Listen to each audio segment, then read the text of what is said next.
అదృష్ట రత్నాలయం జ్యువెల్స్ అదృష్ట రత్నం అష్టైశ్వర్యాలకు మహానిలయం.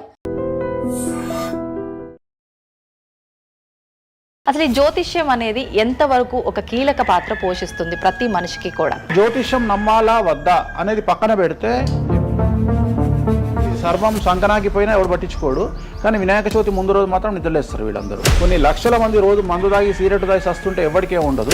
కానీ ఖచ్చితంగా దీవాళి ముందు రోజు మనం కాల్చే క్రాకర్స్కి మాత్రమే వీళ్ళు విజృంభిస్తుంది. బ్యూటీ పార్లర్కి పోయినప్పుడు ఈ మంగళసూత్రాన్ని తీసి అట్లా పక్కకు పెడతారు. ఈ జ్యోతిష్యం గురించి విమర్శించే వాళ్ళ సంఖ్య ఎందుకు ఎక్కువైంది అంటే, అసలు హిందూ మతానికి థ్రెట్ ఎవరితోనుంది? హిందువులతోనే ఉంది. శుభమా అంటూ పెళ్లి చేసుకుంటే విడిపోమని చెప్తున్నాడు వేణుస్వామి అంటే దాన్ని శుభమా అని చెప్పరు నాయన. శాస్త్రాలు కానీ దైవత్వం కానీ తగ్గేదే లేదు, ముందుకెళ్తానే ఉంది. జాతకంలో ఈ దశలను బట్టే గానీ మనం తీసుకుంటున్న ఆహార అలవాట్లను బట్టి కాదంటారా?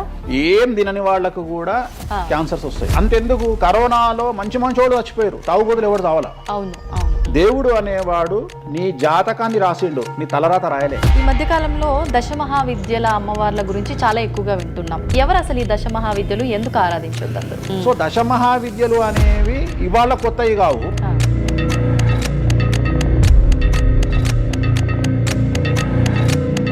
అరుణాచలం ఎవరికి తెలిసి పాలటి వరకు? ఎందుకు అరుణాచలానికి పొలోమంటే వెళ్ళిపోతున్నారు అంటే చాగంటి కోటేశ్వరరావు గారు చెప్పడం వల్ల నీకు అరుణాచలం తెలిసింది. మరి అరుణాచలం విషయంలో ఇదే డిస్కషన్ ఎందుకు వస్తలేదు?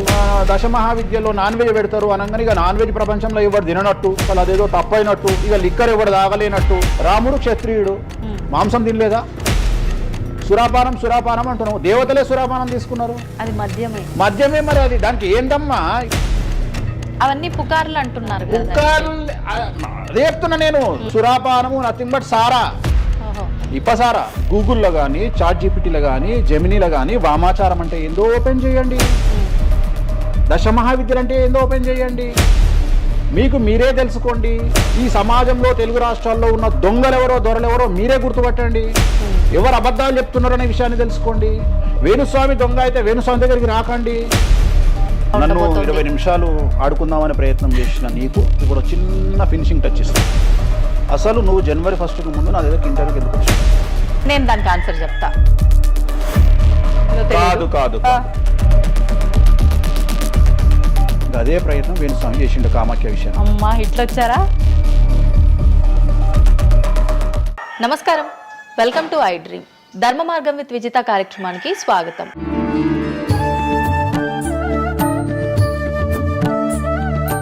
ప్రస్తుతం మనతో పాటు ఉన్నారు ప్రముఖ జ్యోతిష్యులు వేణుస్వామి గారు. ఇప్పుడు వారితో మాట్లాడి మరిన్ని విషయాలు తెలుసుకుందాం. ముఖ్యంగా మనకెన్నో సందేహాలు ఉంటూ ఉంటాయి, వాటి గురించి అడిగి తెలుసుకునే ప్రయత్నం చేద్దాం. నమస్కారం అండి.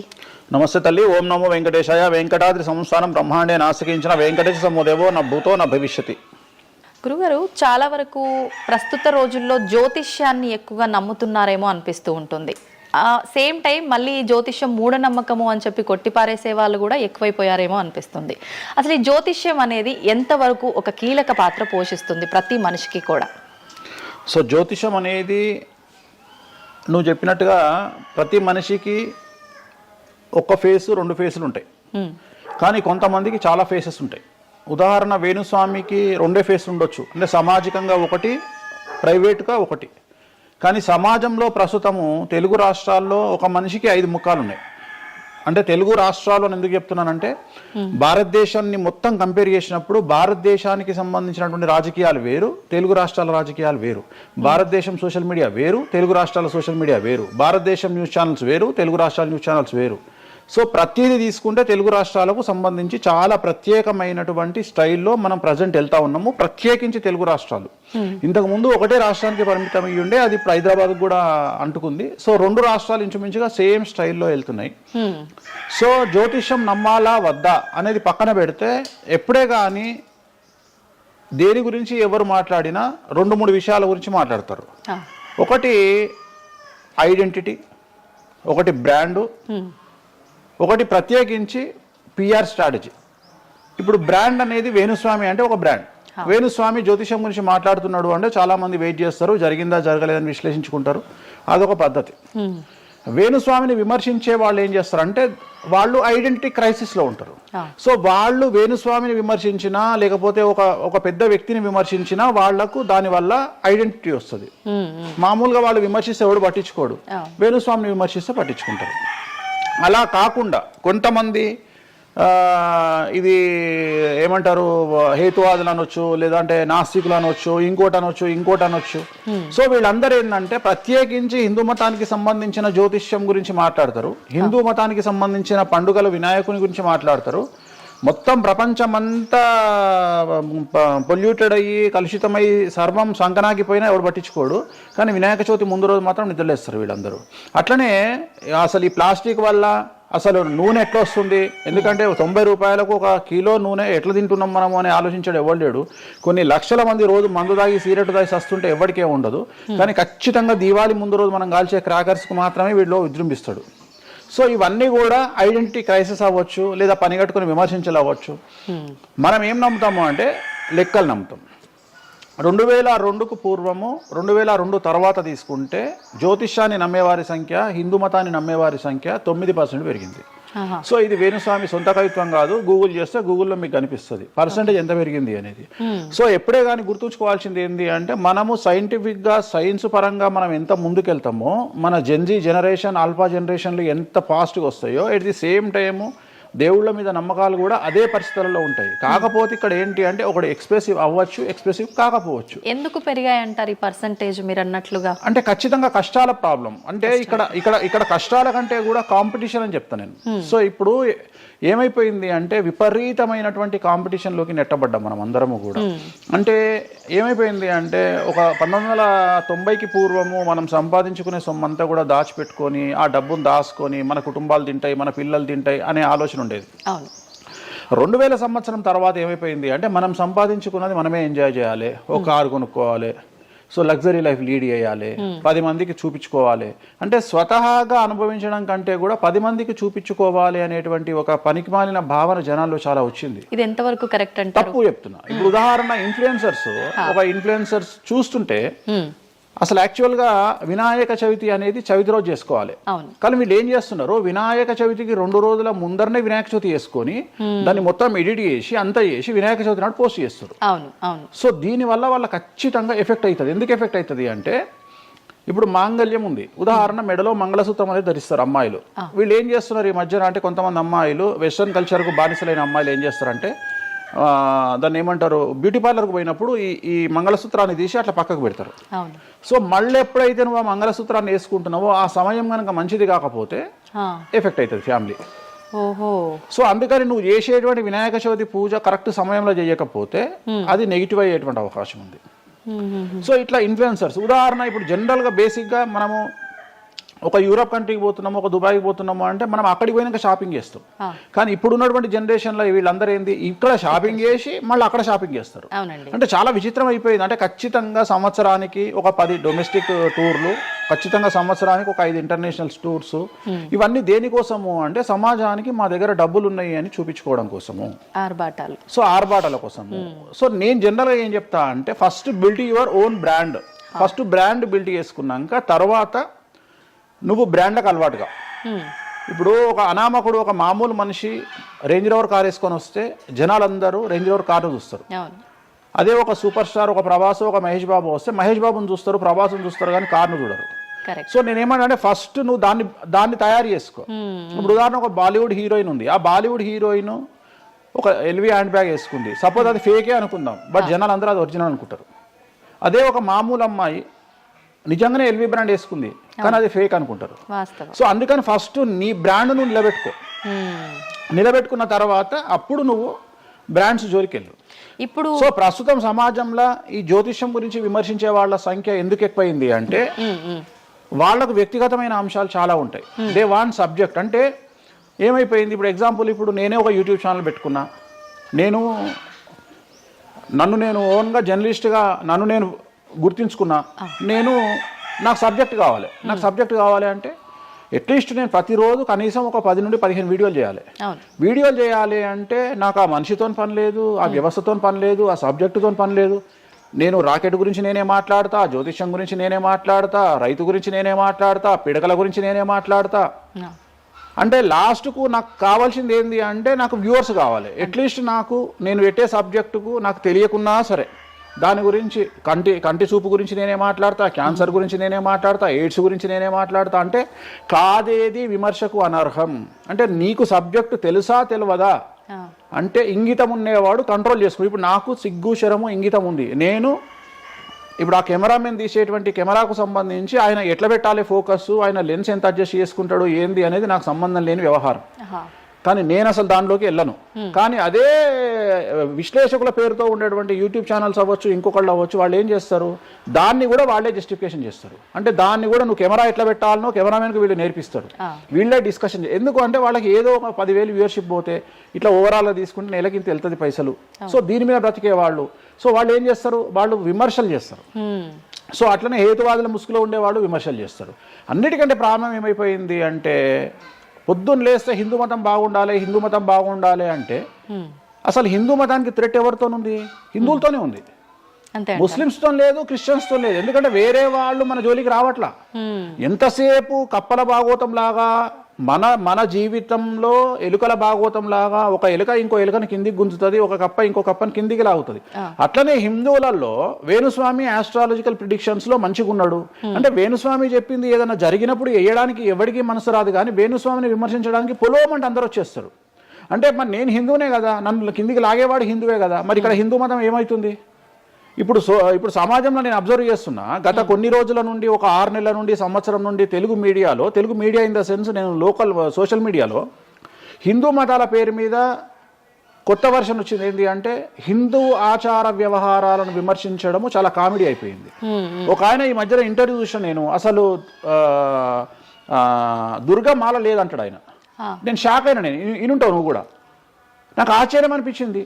దుర్గమాల లేదు అంటే అమ్మవారి మాల, జనరల్ గా భవానీ మాల కరెక్ట్ వర్డ్. భవానీ మాల లేనే లేదు, అసలు చరిత్రలో లేదు అంటాడు.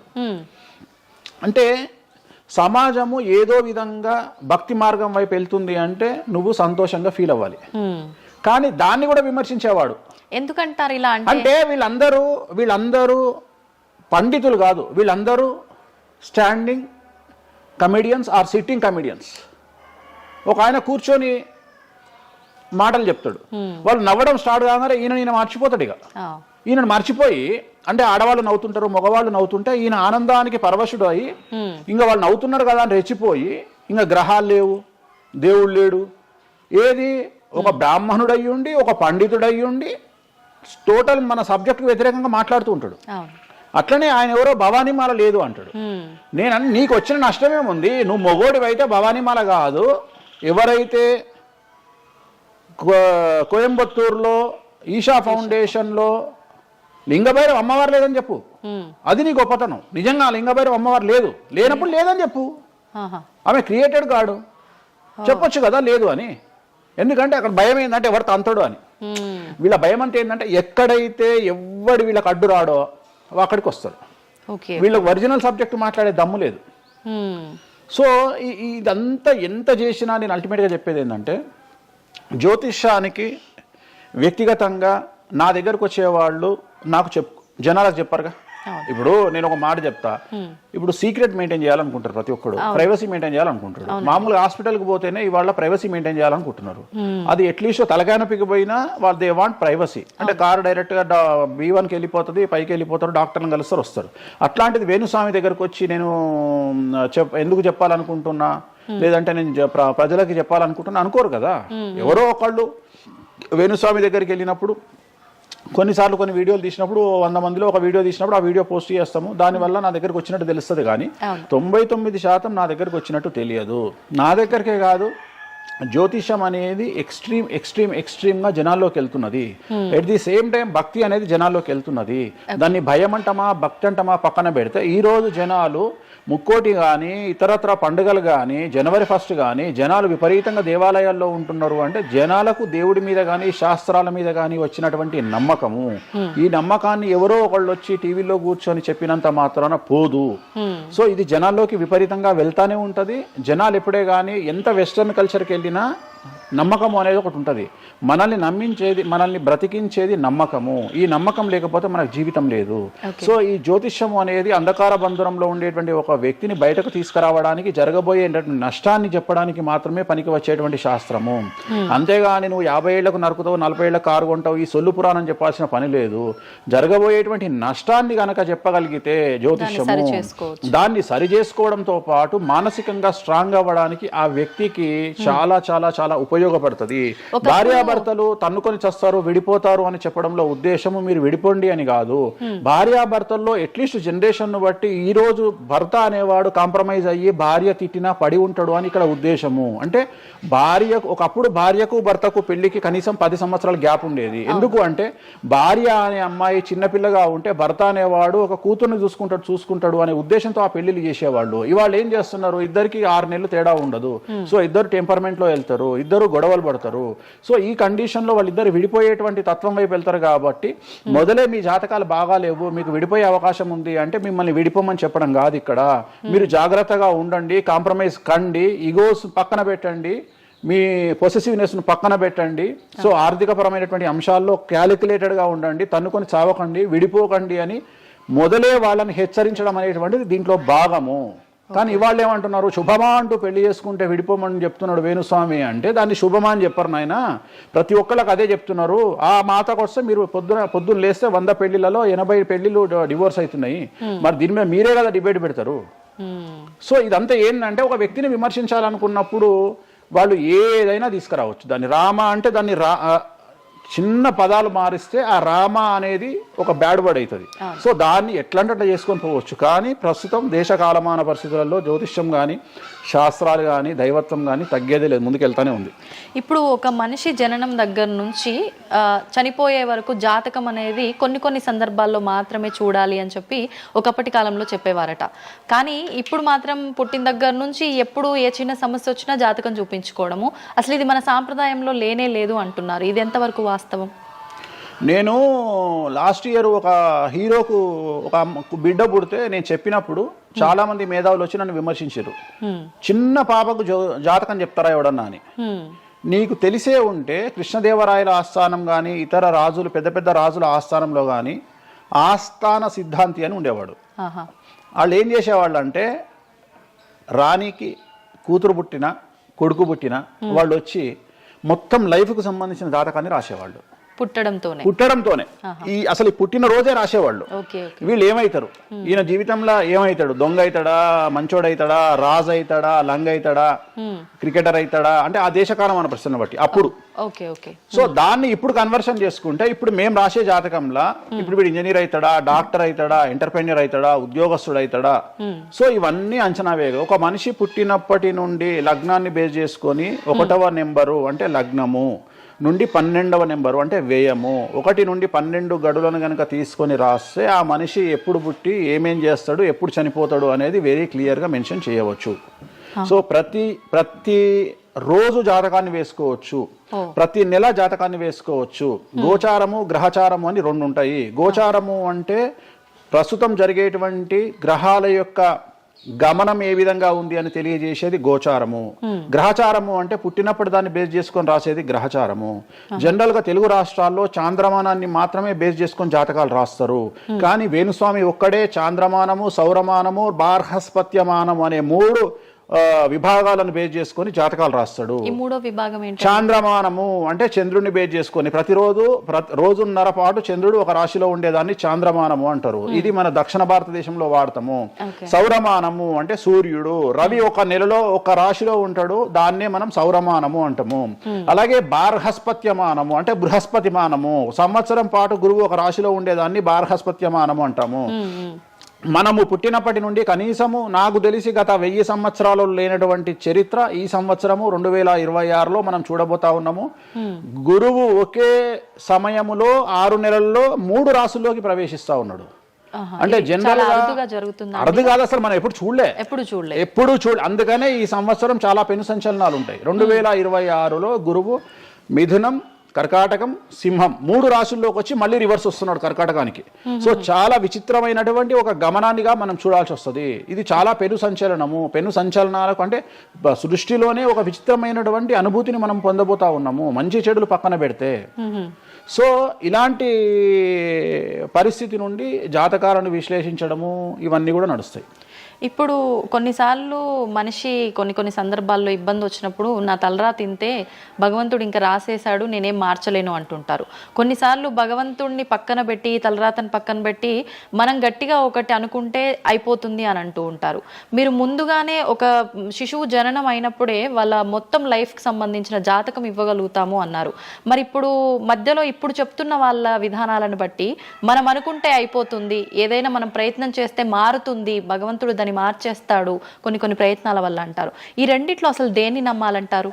ఇప్పుడు భగవంతుడు రాసినాడు, మన జాతకము మారదు, మన తలరాత మారదు అని అనుకుంటే అలాంటి వాళ్ళందరినీ మనం చేయాల్సింది ఏంటంటే, వాళ్ళకి ఎవరికైనా హార్ట్ అటాక్ రాగానే వాళ్ళని అట్లనే బెడ్ మీద కూర్చోబెట్టి ఎదురుగా ఫోటో పెట్టి దేవుని మొక్కుమని చెప్పాలి. హాస్పిటల్కి ఎవరిని పంపించొద్దు. ఎందుకంటే తలరాత కదా, భగవంతుడు రాసేసిండు కదా. మరి ఎందుకు మరి అనవసరంగా అంబులెన్స్కి ఫోన్ చేయడము, హాస్పిటల్కి వెళ్ళడం ఎందుకు? పనిలేని పని కదా. అంటే నీ ప్రయత్నము హార్ట్ అటాక్ వచ్చినా కానీ నిన్ను తీసుకుపోయి హాస్పిటల్లో అడ్మిట్ చేస్తున్నారు. సో హాస్పిటల్లో నిన్ను టైంకు తీసుకుపోవాలా వద్దా అని డిసైడ్ చేసేది జాతకం. నువ్వు బతుకుతావా బ్రతకావా అని డిసైడ్ చేసేది జాతకం. ఇక్కడ నేను తోపు నేను తురుము అని అనుకుంటే నడవదు. నేను తోపు నేను తురుము అనుకోవద్దు. చాలా మంది చాలా రకాలుగా కష్టపడతారు. కష్టపడితేనే సుఖపడతాము, కష్టపడితేనే జీవితం అభివృద్ధిలోకి వస్తుంది అనుకుంటే అతి కష్టం పడేది గాడిద. సో అతి కష్టం పడేది డ్రైనేజీలో పనిచేసేటువంటి మున్సిపల్ వర్కర్స్. సో వాళ్లకు ₹1,00,000 రోజుకు జీతం ఇచ్చినా తక్కువ లేదు. అంటే వాళ్ళు ఊడ్చే చెత్త, వాళ్ళు తీసే చెత్త ఈ ప్రపంచంలో ఎవరూ భరించలేరు. అలాంటిది వాళ్ళు చేసే కష్టం మీద కంపేర్ చేస్తే ఈ ప్రపంచంలో ఇక కష్టం చేసే మనుషులే లేరుగా. మరి అలాంటి వారికి మనం ఇచ్చే జీతం ఎంత? 40,000, 50,000. కానీ వాళ్లకు కనీసం నెలకు 40 లక్షలని ఇవ్వాలి. అంటే నువ్వు చేసే కష్టానికి కాకుండా నువ్వు తెలివితో చేసే కష్టానికే విలువ ఎక్కువ. హార్డ్ వర్క్ కాకుండా smart work exactly smart work నమ్ముకోవాలి. సో రెండవది, నేను కష్టపడితే అసలు రానే రాదు. నువ్వు కష్టపడడం కాదు, నువ్వు తెలివిగా కష్టపడు, కసిగా కష్టపడు. సో అందరికంటే భిన్నంగా ముందుకెళ్ళు. సో దీంట్లో లోకులు నీ మీద రాళ్లు వేస్తారు, దీంట్లో లోకులు నిన్ను సమాజంలో టార్గెట్ చేస్తారు. So there is no development in comfortable zone. నువ్వు కంఫర్టబుల్ జోన్ దాటిన తర్వాతనే నీ జీవితంలో నీ కష్టాలు అనేవి స్టార్ట్ అవుతాయి. ఆ కష్టాలు స్టార్ట్ అయిన తర్వాత అభివృద్ధి అనేది ఏర్పడుతుంది. సో నువ్వు ఉద్యోగానికి అలవాటైనవు అంటే జీవితంలో నువ్వు ఉద్యోగంలోనే ఉండిపోతావు. నువ్వు రిస్క్ తీసుకొని సంవత్సరం పాటు ఖాళీగా కూర్చోవడానికి ట్రై చేసి నువ్వేదో వ్యాపారం చేసుకోనో ఇంకేదో చేసుకోనో ముందుకు రావడానికి ప్రయత్నం చేస్తే అప్పుడు నువ్వు తోపవుతావు. సో ఇక్కడ నువ్వు ఎంత టార్గెట్ చేసినావు, జీవితంలో ఎంత డబ్బు సంపాదిస్తున్నావు అనే దాని మీద నువ్వు తీసుకునే రిస్క్ ఆధారపడి ఉంటుంది. నువ్వు తీసుకునే రిస్క్ను బేస్ చేసుకుని నీ లైఫ్లో డెవలప్మెంట్ అనేది ఆధారపడి ఉంటుంది. అంతేగాని నేను నార్మల్గానే ఉంటా, నాకు డబ్బులు రావాలి అంటే రావు. ఎట్ ది సేమ్ టైము నాకు జ్యోతిష్యము అనేటువంటిది ఎలాంటిది అంటే, డాక్టర్ దగ్గరికి పోయినప్పుడు బ్లైండ్గా కాలో చెయ్యో ఇరిగినప్పుడు డాక్టర్ దగ్గరికి పోయినావు, డాక్టర్ ఏమంటాడు? ఫస్ట్ ఎక్స్రే తీసుకొని రా అంటాడు. అదే జ్యోతిష్యం. ఆ ఎక్స్రే అనేదే నీ లగ్నం, ఎక్స్రే అనేదే నీ కుండలి. సో నువ్వు తీసుకున్న ఎక్స్రే, నువ్వు ఎట్లయితే డాక్టర్ దగ్గరికి పోయినప్పుడు ఎక్స్రే ఎట్లయితే పనిచేస్తుందో, నీ కష్టం వచ్చినప్పుడు నిన్ను కష్టాల నుండి బయటికి తీసుకురావడానికి జ్యోతిష్యం అనేది ఎక్స్రే లాగా ఉపయోగపడుతుంది. ఆ ఎక్స్రే అంటే నీ కుండలి చూసినప్పుడు నీకు ఈ సబ్జెక్ట్లో ఈ ప్రాబ్లం ఎందుకు వచ్చింది, ఒక వ్యక్తికి హార్ట్ అటాక్ ఎందుకు వచ్చింది అంటే ఆయన జాతకంలో రవి కేతువు లేదా శని దృష్టి రవి మీద, లేదా కుజ రవులు 8వ ఇంట్లోనో లేకుంటే 6వ ఇంట్లోనో వ్యయంలో ఉన్నప్పుడు, అలాగే రవి కేతువులు 12వ ఇంట్లో కలిసి ఉన్నప్పుడు, అలాగే 6వ ఇంట్లో కలిసి ఉన్నప్పుడు, సో ఆ సందర్భంలో ఆ గ్రహ చిత్రంలో, ఆ దశా చిత్రంలో ఆ దశ వచ్చినప్పుడు, అంతర్దశ వచ్చినప్పుడు, ఏలినాటి శనిలోనో, ఆ షష్టమ శనిలోనో, అష్టమ శనిలోనో ఈ హార్ట్ అటాక్ అనేది వస్తుంది. అంటే జాతకంలో ఈ దశలను బట్టే కానీ మనం తీసుకుంటున్న ఆహార అలవాట్లను బట్టి కాదంటారా? ఏం తినని వాళ్లకు కూడా క్యాన్సర్స్ వస్తాయి, గుర్తుంచుకోవాలి. ఏం తినని వాళ్ళకు కూడా క్యాన్సర్లు వస్తాయి. చాలా మందికి ప్రస్తుతం సమాజంలో నాన్ వెజ్ తిననటువంటి వాళ్లకు కొలన్ క్యాన్సర్ వచ్చినటువంటి సంఘటనలు నాకు వేలల్లో తెలుసు. సో ఏం తప్పు చేస్తున్నారని అమ్మాయిలకు బ్రెస్ట్ క్యాన్సర్ వస్తుంది? ఆన్సర్ చెప్పు. Question mark. అవునా కాదా? థైరాయిడ్తో ఏం పని చేస్తున్నావు? థైరాయిడ్ ప్రాబ్లం వచ్చింది, సరే ఉదాహరణ లంగ్స్ క్యాన్సర్ అంటే నువ్వు సిగరెట్ తాగితే వచ్చింది. కానీ నువ్వు నమ్మవో 100 మందిలో 40 మందికి లంగ్స్ క్యాన్సర్ వచ్చిన వాళ్ళకు సిగరెట్ అలవాట్లేదు. ఎందుకు వచ్చింది? ఓకే. సో చాలా మంది అంతెందుకు కరోనాలో మంచి వాళ్ళు చచ్చిపోయారు, తాగుబోతులు ఎవరు తావాలా? అవును అవును. అసలు దీని మీద కదా నువ్వు సైంటిస్ట్ రీసెర్చ్ చేయాల్సింది. ఇంతమందిని చూసినా మనం రోడ్డు మీద బిచ్చమెత్తుకునేవాడు ఎవరు చచ్చిపోలే, ఎందుకు అంటే వాడి డైజెషన్ సిస్టమ్ అంత స్ట్రాంగ్ ఉంది, వాడి ఇమ్యూనిటీ పవర్ అంత స్ట్రాంగ్ ఉంది. అట్లనే మందు తాగే వాడి ఇమ్యూనిటీ పవర్ అంత స్ట్రాంగ్ ఉంది. తాగుబోతులు ఎవరు చచ్చిపోలే కరోనాలో. సో ఇవన్నీ నువ్వు ఎలా చనిపోతావు, ఏ రోగం వస్తుంది ఏంది అనేది జ్యోతిష్యం ప్రిడిక్ట్ చేయగలుగుతుంది. జ్యోతిష్యం అనేది నీ లైఫ్ను డిసైడ్ చేసింది కాదు, నీ లైఫ్ను ఎలా మార్చుకోవాలి అనేది జ్యోతిష్యం డిసైడ్ చేస్తుంది. దేవుడు అనేవాడు నీ జాతకాన్ని రాసిండు, నీ తలరాత రాయలే. ఇక్కడ గుర్తుంచుకోవాల్సింది ఏంటంటే నువ్వు ఏ సమయంలో పుట్టాలి అనేది డిసైడ్ చేసింది ఎవరు? దేవుడు. సో నువ్వు పుట్టినప్పుడు 9 గ్రహాల కాంబినేషన్స్ ఎక్కడున్నాయి? లగ్నంలో ఎవరున్నారు, ద్వితీయంలో ఎవరున్నారు, తృతీయంలో ఎవరున్నారు, చతుర్థంలో ఎవరున్నారు, పంచమంలో ఎవరున్నారు, షష్టమంలో ఎవరున్నారు, వ్యయంలో ఎవరున్నారు. అంటే నీకు ఏ రోగాలు రావాలి, నీకు దోస్తులు ఎట్లాంటి వాళ్ళు ఉన్నారు, నీ కుటుంబంలో నీకు బంధువులతో గొడవలు అయితేయా కావా, నువ్వు డబ్బు ఎంత సంపాదిస్తావు, ఉద్యోగం వల్ల సంపాదిస్తావా, వ్యాపారం వల్ల సంపాదిస్తావా, లేకపోతే బెట్టింగ్లో పోయి నాశనం చేసుకుంటావా, లేకపోతే వ్యసనపరుడు పోయి నాశనం చేసుకుంటావా, సో అమ్మాయిలకు బానిస అవుతావా, అంటే ఇట్లాంటివన్నింటిని అనలైజ్ చేయగలిగినటువంటి శక్తి జ్యోతిష్యానికి ఉంది. జ్యోతిష్యము అనేది వేరు కాదు, నువ్వు ఏదైతే దేవుడు జాతకం రాసిండు, ఏదైతే తలరాత రాసిండు అంటుండో గదే గిది.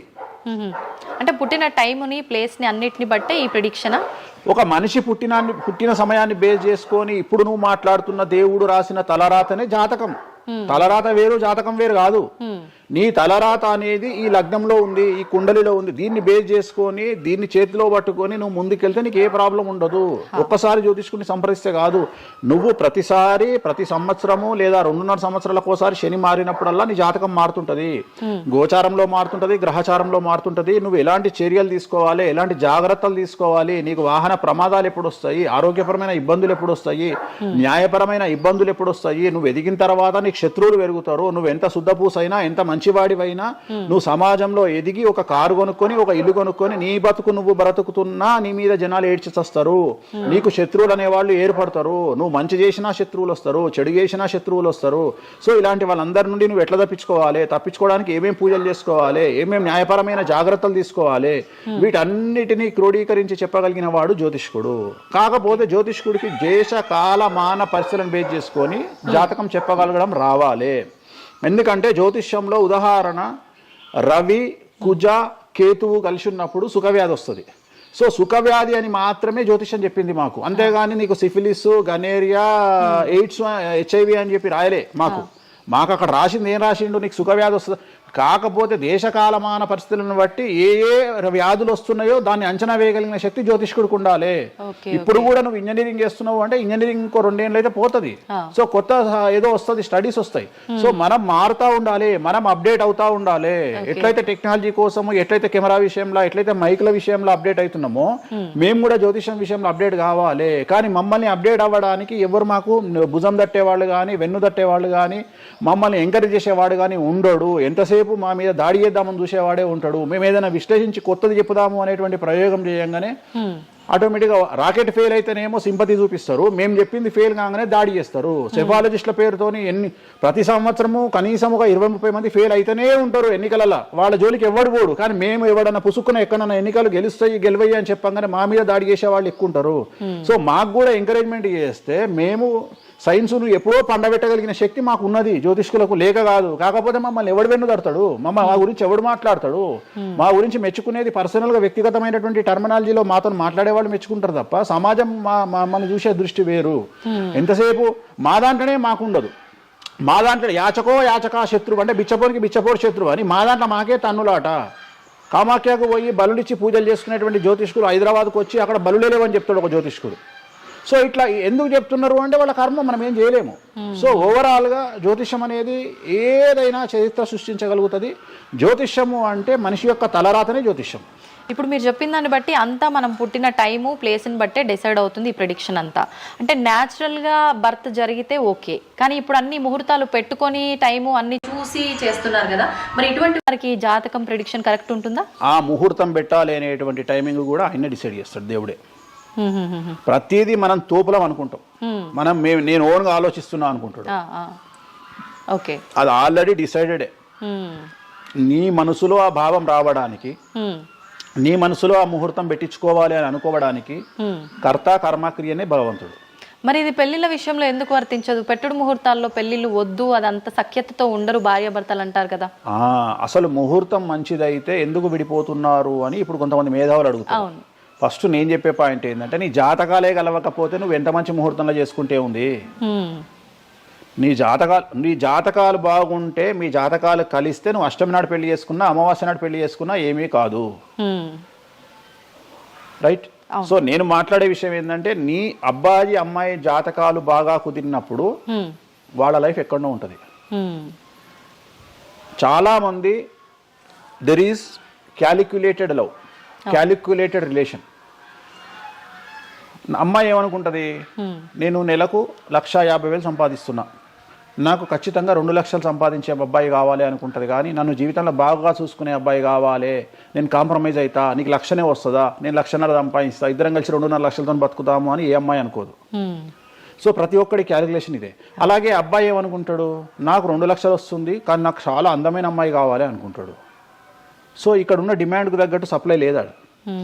సో అప్పుడు ప్రాబ్లం ఏమవుతుంది, ఫైటింగ్. అప్పుడు ఏమవుతుంది అంటే కాంప్రమైజ్ అనేది స్టార్ట్ అవుతుంది. అంటే జ్యోతిష్యుడు జాతకాలు బాగాలేవు అని చెప్పినా ఇనే పరిస్థితులలో వీళ్ళు ఉండరు. రెండవది, జ్యోతిష్కులు కూడా ఏం చేస్తారంటే సాధ్యమైనంత వరకు ముక్కుసూటిగా ఆన్సర్ చెప్పకుండా, కుజదోషం ఉంది, 7వ ఇంట్లో కుజుడున్నాడు, 7వ ఇంట్లో శని కుజులు కలిసి ఉన్నారు, సో చాలా ప్రాబ్లం అవుతుంది. లేదా 7వ ఇంట్లో చంద్రుడు కుజుడు కలిసి ఉన్నారు, సో పిల్లవాడి తల్లి వల్ల సమస్యలు వస్తాయి, లేదా పిల్ల తల్లి వల్ల సమస్యలు వస్తాయి అని వీడు డైరెక్ట్గా అమ్మాయికో అబ్బాయికో చెప్పడు. లేదు మీ ఇద్దరికి సంతాన యోగం లేదు అని చెప్పాడు. ఉదాహరణ 9:5 అయింది, ఇద్దరిది అమ్మాయిది అబ్బాయిది, సంతాన యోగం ఉండదు, షష్టాష్టకాలు అయినాయి. వీడేమంటాడు, షష్టాష్టకాలలో శుభ షష్టాష్టకాలు అంటాడు. అంటే విషయంలో మంచి విషయం ఉంటుందా? ఉండదు కదా. శుభ షష్టాష్టకాలు ఎక్కడి నుండి వచ్చినాయి? నువ్వు చెప్పేదే విషం అంటున్నావు, విషం అనుకుంటూ మంచి విషం అంటున్నావు మళ్ళా. సో మంచి విషయం ఎక్కడ నుండి ఉంటుంది? ఉండదు. విషం వేసుకుంటే చస్తాడు. అట్లనే షష్టాష్టకాలు అంటే ప్రాబ్లం స్టార్ట్ అవుతుంది. అట్లనే 9:5 ఏకనాడి, వర్ణదోషము, యోని దోషము, ఇట్లా చాలా రకాల దోషాలు ఉంటాయి. సో ఈ దోషాలను ఏం చేస్తారంటే, ఈ దోషాలను ఎదుటి వ్యక్తికి నిజాయితీగా చెప్పడం మానేసి సాధ్యమైనంత వరకు వీళ్ళు పెళ్లి చేసుకోవాలి అనే ఇంటెన్షనల్ గా పాజిటివ్ వేలో వెళ్తాడు. రెండవది ఏంటంటే, ఆల్రెడీ వీళ్ళు ఏం చేస్తారు, మేమిద్దరం ఫిక్స్ అయినాము, మేము పెళ్లి చేసుకుంటాము అని డిసైడ్ చేసుకొని వస్తారు అక్కడికి. అప్పుడు వాడు ఇవన్నీ చెప్పి వాళ్ళ మనసును విరగొడతాడా? విరగొట్టాడు. జనరల్గా ప్రపంచంలో ఏ అమ్మాయి తండ్రి కానీ ఏ అబ్బాయి తండ్రి కానీ తన బిడ్డనో తన కూతురో తన అల్లుడో నాశనం కావాలి అని కోరుకోరు. కానీ చెప్పగలిగినటువంటి పరిస్థితుల్లో ఎవరు ఉండాలి? జ్యోతిష్కుడు ఉండాలి. సో అది నేను చేస్తున్న ప్రస్తుతం కలియుగంలో. వేరే వాళ్ళు ఎవరు చేయట్లేదు ఆ విధంగా. ఎందుకంటే రేపొద్దున కలిసి ఉండకపోతే 2 కుటుంబాలు బాధపడతాయి, సమాజంలో చెడ్డ పేరు వస్తుంది, వీళ్ళ లైఫ్ స్పాయిల్ అయిపోతుంది. సో అందుకని నేను చాలా జాగ్రత్తగా మొదలే డిసైడ్ చేసి, నీకు ఈ ప్రాబ్లం ఉందిరా బాబు, నువ్వు జాతకాలు నీకు కలవలేదు, వివాహం చేసుకోకు అని చెప్తా. వీళ్ళ జాతకాలు బాగా లేకున్నా తీసుకుపోయి మంచి ముహూర్తం చూసుకొని పెళ్లి చేసుకుంటే ఆ ముహూర్తం వీళ్లను సఫలీకృతులను చెయ్యదు. నీ జాతకం బాగుండాలి.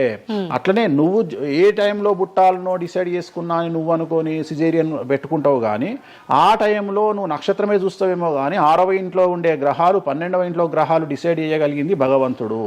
ఆ టైంలో ఒకవేళ వ్యయస్థానంలో గ్రహాలున్నా 6వ స్థానంలో గ్రహాలున్నా జాతకం అంతా కింద మీద అవుతుంది. ఒకవేళ కుజుడు ఉండే స్థానాన్ని బట్టి, చంద్రుడు బుధుడు ఉండే స్థానాన్ని బట్టి జాతకాలు కరెక్ట్గా డిసైడ్ చేయకపోతే ఆటిజంతో మగపిల్లలు పుడతారు. సో ఇన్ని సమస్యలు ఉంటాయి. సో చాలా ఈజీగా సిజేరియన్ ఆపరేషన్ చేసుకోగానే పిల్లలు మంచిగా పుడతారు అని కాదు అక్కడ. ఎందుకంటే నువ్వు పిల్లలు మంచిగా పుట్టాలి లేదు అనేది డిసైడ్ చేయడానికి it will take 3 to 4 hours. కానీ 3 to 4 minutes లో జ్యోతిష్కుడు డిసైడ్ చేస్తుంది. అది తప్పు. ఈ మధ్యకాలంలో దశమహావిద్యల అమ్మవార్ల గురించి చాలా ఎక్కువగా వింటున్నాం. రాబోతున్న సినిమాలు, ఆల్రెడీ వచ్చిన సినిమాలు కూడా వారికి సంబంధించిన సినిమాలు ఎక్కువగా రావడం జరుగుతోంది. అంటే కొత్తగా, అంటే ఎవరైనా మనిషి కొత్తగా వస్తే మాట్లాడుకోవడం వరకు ఓకే, కానీ భగవంతుల గురించి కొత్తగా మన అందరిలోకి రావటము, వాళ్ళ గురించి మాట్లాడుకోవటము, మళ్ళీ అంటే భగవంతుడు అంటేనే అందరికీ అందుబాటులో ఉండి వాళ్ళకున్న కష్టాల నుంచి గట్టెక్కించడానికి ఆరాధించే వాళ్ళుగా మనం భావిస్తాము. మరి వాళ్ళని అందరూ ఆరాధించొద్దని రకరకాల విధానాలన్నీ చెప్తూ ఉన్నారు. ఎవరు అసలు ఈ దశమహావిద్యలు, ఎందుకు ఆరాధించొద్దు అందరూ? నేను 1991 ఐ థింక్ ఘరానా మొగుడు అనే సినిమా ఓపెనింగ్ చేయడానికి విశాఖపట్నం వెళ్ళాను నేను. ఆ సినిమా ముహూర్తం నేనే పెట్టిన. ఇక్కడ చిరంజీవి గారి సినిమా, రాఘవేంద్రరావు గారిది విశాఖపట్నంలో అయ్యింది. బంగారు కోడిపెట్ట అనే సాంగ్ తోని ఆ సినిమా స్టార్ట్ అయింది. అది ముహూర్తం చేసిన నేను విశాఖపట్నంలో. అప్పుడు నేను అక్కడనే పక్కనే ఉన్నటువంటి శ్రీకాకుళం అనేటువంటి ఒక ప్రాంతానికి వెళ్ళిన. నేను మాట్లాడేది 1991. అప్పుడు వాళ్ళకి ఎన్టీ రామారావు అంటే ఎవరో తెలియదు. హైదరాబాద్లో ఎన్టీ రామారావు ఉంటాడు అంటే వాళ్ళ ఆశ్చర్యానికి అంతులు లేవు. అంటే ఎన్టీ రామారావు అనే వ్యక్తిని మీరు చూసిరా, మీకు తెలుసా అంటే వాళ్ళంతా, అంటే ఆ రోజు ఉన్నటువంటి డెవలప్మెంట్, ఆ రోజున్న ఫ్లైట్లు, ఆ రోజున్న వ్యవస్థను బట్టి వాళ్ళు ఎక్కడనో కుగ్రామంలో ఉండేటువంటి మనుషులు. సో వాళ్లకు ఎన్టీఆర్ అంటే హైదరాబాద్ అంటే తెలియదు. మీరు ఇప్పటికీ కూడా శ్రీకాకుళం ఆ ఏరియాకి వెళ్ళి హైదరాబాద్ మీరు జీవితంలో వచ్చిరని అడగండి, 190 మందికి హైదరాబాద్ అంటే ఏందో తెలియదు. ఓకే, సో అట్లనే భారతదేశంలో ఇప్పుడు మన తెలుగు రాష్ట్రాల్లో పుట్టిన చాలా మంది దగ్గరికి వెళ్ళి ఢిల్లీ ఎలా ఉంటుంది అని అడిగితే మీకు తెలియదు, ముంబై ఎలా ఉంటుంది అని అడిగితే మీకు తెలియదు. మాకు తెలియదు కాబట్టి ప్రపంచం గింతే బాయిలకప్ప అనుకోవద్దు. సో దశమహావిద్యలు అనేవి ఇవాళ కొత్తవి కావు. ఎలాగైతే లింగాకారంలో శివుణ్ణి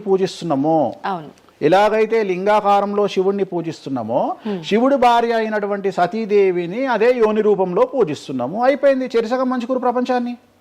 నీకు ఇవాళ తెలిసింది వేణుస్వామి చెప్తే. వేణుస్వామి ఎంక్వైరీ చేయడం అలవాటు, వేణుస్వామికి ఎక్స్ప్లోర్ చేయడం అలవాటు కాబట్టి తిరిగి వచ్చి నీకు ఇవాళ చెప్తే నీకు అర్థమైంది. నువ్వు అంత మాట మాట్లాడుతున్నావు. అరుణాచలం ఎవరికి తెలిసి బాలటి వరకు ఎందుకు అరుణాచలానికి పొలోమంటే వెళ్ళిపోతున్నారు అంటే చాగంటి కోటేశ్వరరావు గారు చెప్పడం వల్ల నీకు అరుణాచలం తెలిసింది. మరి అరుణాచలం విషయంలో ఇదే డిస్కషన్ ఎందుకు వస్తలేదు? అరుణాచలం అనేది నిన్న మొన్నటి దానికి తెలియదు కదా జనాలకు. ఇవాళ గిరి ప్రదక్షిణలు చేస్తూనే ఉన్నారు కదా మీరు అందరు పోయి. అంటే ఎవరో ఒకళ్ళు ఒక సబ్జెక్టు గురించి మాట్లాడేటువంటి పరిస్థితుల్లోకి రావాలి. ఆ ఫ్రీడమ్ మనం ఇవ్వాలి. సో అరుణాచలం గురించి చాగంటి గారు ఎలా మాట్లాడినారో దశమహావిద్యల గురించి వేణుస్వామి గత 5 సంవత్సరాల నుండి ఫైటింగ్ చేస్తూ ఈ స్టేజ్కి తీసుకొచ్చిండు. దశమహావిద్యల గురించి మాట్లాడడంలో చాలా ఇబ్బందులు ఉంటాయి. ఎందుకంటే చాలా మంది దొంగ పనులు చాటుకు చేయాలనుకుంటారు కానీ పబ్లిక్ లో చేయాలనుకోరు. సో అలాంటి దాన్ని సైలెన్స్ బ్రేక్ చేసినటువంటి వ్యక్తి వేణుస్వామి. దానివల్ల వేణుస్వామి చాలా సఫర్ అయ్యిండు, సామాజికంగా సఫర్ అయ్యిండు, పండితులతో సఫర్ అయ్యిండు, మీడియా వల్ల సఫర్ అయ్యిండు, చాలా మందితో సఫర్ అయ్యిండు దశమహావిద్యల గురించి మాట్లాడడం వల్ల. అంటే ఎందుకు మరి మీరు ఇంత సఫర్ అవుతున్నప్పుడు ఎందుకు? నా ఇష్టం అది. అంటే సమాజంలో ఉన్నప్పుడు ఇష్టం, మన ఇష్టం. నేనేం తప్పు మాట్లాడతలేను కదా. ఇప్పుడు నేననే పాయింట్ ఏంటంటే అల్ట్రాసెట్ అని ఒక టాబ్లెట్ ఉంటుంది. ఆ టాబ్లెట్ లో గంజాయి ఉంటుంది. సో మనం వాడే చాలా టాబ్లెట్లలో గంజాయి ఉంటుంది. మనం వాడే చాలా టాబ్లెట్లలో కొన్ని క్యాన్సర్ ఔషధాలలో పాము విషం ఉంటుంది. దాని గురించి మనం మాట్లాడుకోం. సో మనం దేని గురించి మాట్లాడుకుంటాము అంటే ఏదైనా కొత్తది వచ్చినప్పుడు, వేణుస్వామి లాంటి వాడు వచ్చినప్పుడు మాట్లాడుకుంటాడు. ఇప్పుడు చాలా మంది, కొంతమంది నాకు తెలిసిన వాళ్ళు షుగర్ అంటే ఇప్పటికి కూడా చెప్పుకోరు. భారతదేశంలో షుగర్ వస్తే చెప్పుకోరు షుగర్ వచ్చిందని. అంతెందుకు ఇవాళ గురించి సరోగసి గురించి ఇప్పటికీ మన దేశంలో మాట్లాడుకోరు. ఇప్పటికి కూడా చాలా మంది సెలబ్రిటీలు సరోగసితోని పిల్లల్ని గంటూ అబద్ధాలు చెప్పుకుంటారు, మేము కడుపుతోనున్నామని. అట్లనే అబద్ధాలు చెప్పుకుంటారు, అట్లనే శ్రీమంతాలు చేసుకుంటారు. కానీ వాళ్ళంతా సరోగేట్ మదర్సు. కానీ వాళ్ళు జనాలకు తెలియదు. ఎందుకంటే పొద్దున్న లేచి డోర్ కొట్టి నువ్వు కడుపుతో ఉన్నావా లేదా అని బెదిరిస్తాడు. ఎవడన్నా బెదిరించాడు కదా. నువ్వు ఒక నిజమైన ప్రెగ్నెంట్ను పిలిచి అమ్మ 9 నెలలకు నీ బాడీ లాంగ్వేజ్ ఏందో అడుగు. డెలివరీ అయిన తర్వాత 40 రోజులు నీకు సుక్కలు ఎట్లా కనిపిస్తాయో అడుగు. మొన్న నాకు బాగా క్లోజ్ అయినటువంటి ఒక ఆమె 21 కొడుకు పుట్టిండండి వేణుస్వామి గారు, 21కి రండి అని పిలిచింది. 21కి పోయినా. 5వ అంతస్తులు ఉంది వాళ్ళ ఇల్లు. కిందికి నేను వచ్చిన పార్కింగ్ దిగంగానే వేణుస్వామి గారు మీరు లిఫ్ట్ లో రండి అని మెట్లెక్కుంటూ పోతుంది. 22వ రోజు. నాకు అనుమానం రాదా? వస్తుంది. నేను కూడా అడగాని పుట్టిన కదా, నేను కూడా ఒక అమ్మ కొడుకునే కదా. నాకు తెలుసు మదర్ కి ఇబ్బందులన్నీ అసలు ఉండవు. సరో ఈమె కనదు కదమ్మా. ఇప్పుడు ఎవరో అంటారు, మీరు అది గెస్ చేశారు. గెజ్జడం ఏంది, 2 మెట్లు ఎక్కాలంటేనే బాడీ లాంగ్వేజ్ తెలిసిపోతుంది కదా. అవును. ఈమె స్వామి గారు మీరు లిఫ్ట్లో రండి అని టకటక మెట్లు ఎక్కుంటూ ఉరుకుతుంది. అంటే అంతకుముందు ఒక ఎట్లా ఉరికిందో డెలివరీ అయినాక కూడా అట్లే ఉరుకుతుంటే నాకు అనుమానం, ఏమేమి ఇట్లా ఉరుకుతుంది అంటే okay surrogate okay okay okay అంటే వాళ్ళు చెప్పుకోవడానికి భయపడుతుంది. అందరు నయనతారులు లక్ష్మీ మనుషులు కాదు కదా. అప్పటికైనా మీకు చెప్పారా వాళ్ళు ఓపెన్ గా? చెప్పలేదు, ఇప్పటికీ చెప్పలేదు, ఇప్పటికీ చెప్పలేదు. ఆల్రెడీ అట్లనే సెలబ్రిటీలు చాలా మంది ఇదే పని చేస్తారు. సో ఇలాంటివి మాట్లాడుకోవాలి అంటే సమాజం యాక్సెప్ట్ చేయదు. కానీ వేణుస్వామి వచ్చి దశమహావిద్యలో నాన్ వెజ్ పెడతారు అనగానే ఇక నాన్ వెజ్ ప్రపంచంలో ఎవరు తిననట్టు, ఇక నాన్ వెజ్ అసలు నాన్ వెజ్ ఇక అసలు అదేదో తప్పైనట్టు, ఇక లిక్కర్ ఎవరు తాగలేనట్టు. మళ్ళా చూస్తే తెలంగాణలో హైయెస్ట్ లిక్కర్ సేల్స్ భారతదేశం మొత్తంలో తెలంగాణదే ఉంటుంది, ఆంధ్రప్రదేశ్దే ఉంటుంది. మనం బతికేది 2 రాష్ట్రాలు బతికేదే లిక్కర్ మీద బతుకుతాయి. కానీ మళ్ళీ మనకు ఎక్కడ లేని బాధ, వేణుస్వామి మాట్లాడితే నిజాయితీగా మాట్లాడిండు కాబట్టి వేణుస్వామి తప్పు చేస్తుండు, వేణుస్వామి ఆడ మందావుతుండడా. సార్ అప్పుడు కరోనా వరకు తినకూడని కమ్యూనిటీలు ఏవి కూడా, అంటే నాన్ వెజ్ ముట్టుకోని కమ్యూనిటీలు కూడా డాక్టరు చికెన్ తినురి మటన్ తినురి అనగానే ఒక్కొక్కడు మార్కెట్లో లేనంత మటన్ చికెన్ తిన్నారు. కమ్యూనిటీల గురించి నేను మాట్లాడా. అప్పటిదాకా మేము తినము అన్నోడు కూడా తినడం స్టార్ట్ చేసిర్రు. అంటే నువ్వు డాక్టర్ చెప్తే మళ్ళీ డాక్టర్ చెప్పాడు కాబట్టి తింటున్నామండి, లేకుంటే తినేవాళ్ళం కాదు. తిన్నవా లేదా? సో తప్పే ఉంది. అసలు మద్య మాంసాదులు లేని దేవతల గురించి మాట్లాడుకుందాం. ఎక్కడున్నారు దేవతలు? అసలు మద్య మాంసాదులు లేని దేవతలేరి? రాముడు క్షత్రియుడు, మాంసం తినలేదా? సురాపానం సురాపానం అంటున్నావు, దేవతలే సురాపానం తీసుకున్నారు. అది మద్యమే మరి అది దానికి ఏంటమ్మా? ఇప్పుడు ఎన్నో యాగాలు చేస్తారు, అవన్నీ పుకార్లు అంటున్నారు. పుకార్లు అదే చెప్తున్నా నేను నీకు. సురాపానము అని ఎక్కడ పెట్టిరు, అమృతము అని ఎక్కడ పెట్టి, సురాపానము నథింగ్ బట్ సారా, ఇప్పసారా. అంటే అప్పుడు ఇన్ని రకాల మందులు లేవు కాబట్టి, స్కాచ్లు ఓడకాలు వైండ్లు లేవు కాబట్టి అప్పుడు మనకు ఒకటే ఏంది సురాపానం. సురాపానం అంటే సారా, సారా అంటే ఇప్పసారా, ఇప్ప పూల నుండి తీసినటువంటి సారా. అంతే, అది కూడా అంతే. మళ్ళా రోజులు పెరుగుతున్న కొద్ది టేస్ట్ మారుతుంది. సో ఇవాళ వేణుస్వామి వచ్చి మాట్లాడంగానే ఇక ఎక్కడ లేనటువంటి, అంటే ఏం లేదు. నేను అనేది ఏంటంటే టార్గెట్ చేయడానికి ఏదో ఒకటి కావాలి. ఇప్పుడు నీకు నువ్వు దశమహావిద్యల గురించి తెలుసుకోవాలి అంటే నువ్వు కామాఖ్య పోవాలి అంటే అప్ అండ్ డౌన్ 30,000 అవుతుంది ఫ్లైట్ టికెట్, ట్రైన్లో పోలేవు. ఈ 30,000 రూపాయలు ఖర్చు పెట్టి నువ్వు అక్కడికి పోయి అక్కడ ఏం జరుగుతుంది అని తెలుసుకుని వచ్చిన తర్వాత వేణుస్వామి మీద నీకు క్లారిటీ వస్తుంది. సో ఒకవేళ నమ్మినోడు నమ్ముతాడు, నమ్మనోడు నమ్మడు. I don't care. నేనేంటంటే నేను తీసుకున్నటువంటి టార్గెట్ ప్రకారం వెళ్తున్నా, నేను చెప్పాలనుకున్నా. కానీ ఆల్మోస్ట్ ఆల్ తెలుగు స్టేట్స్లో 70-80% జనాలకు వామాచారం అంటే ఏందో తెలుసు, దశమహావిద్యలు అంటే ఏందో తెలుసు, దశమహావిద్యలో దేంతో పూజ చేస్తారో తెలుసు, అన్నీ తెలుసు. ఇంకొకటి ఏమైపోయిందంటే మీడియాలో నా గురించి రావడం వల్ల వేణుస్వామి వామాచారంలో స్పెషలిస్టు అనే విషయాన్ని నేను పబ్లిసిటీ చేసుకోకుండానే జనాల్లోకి వెళ్ళిపోయింది.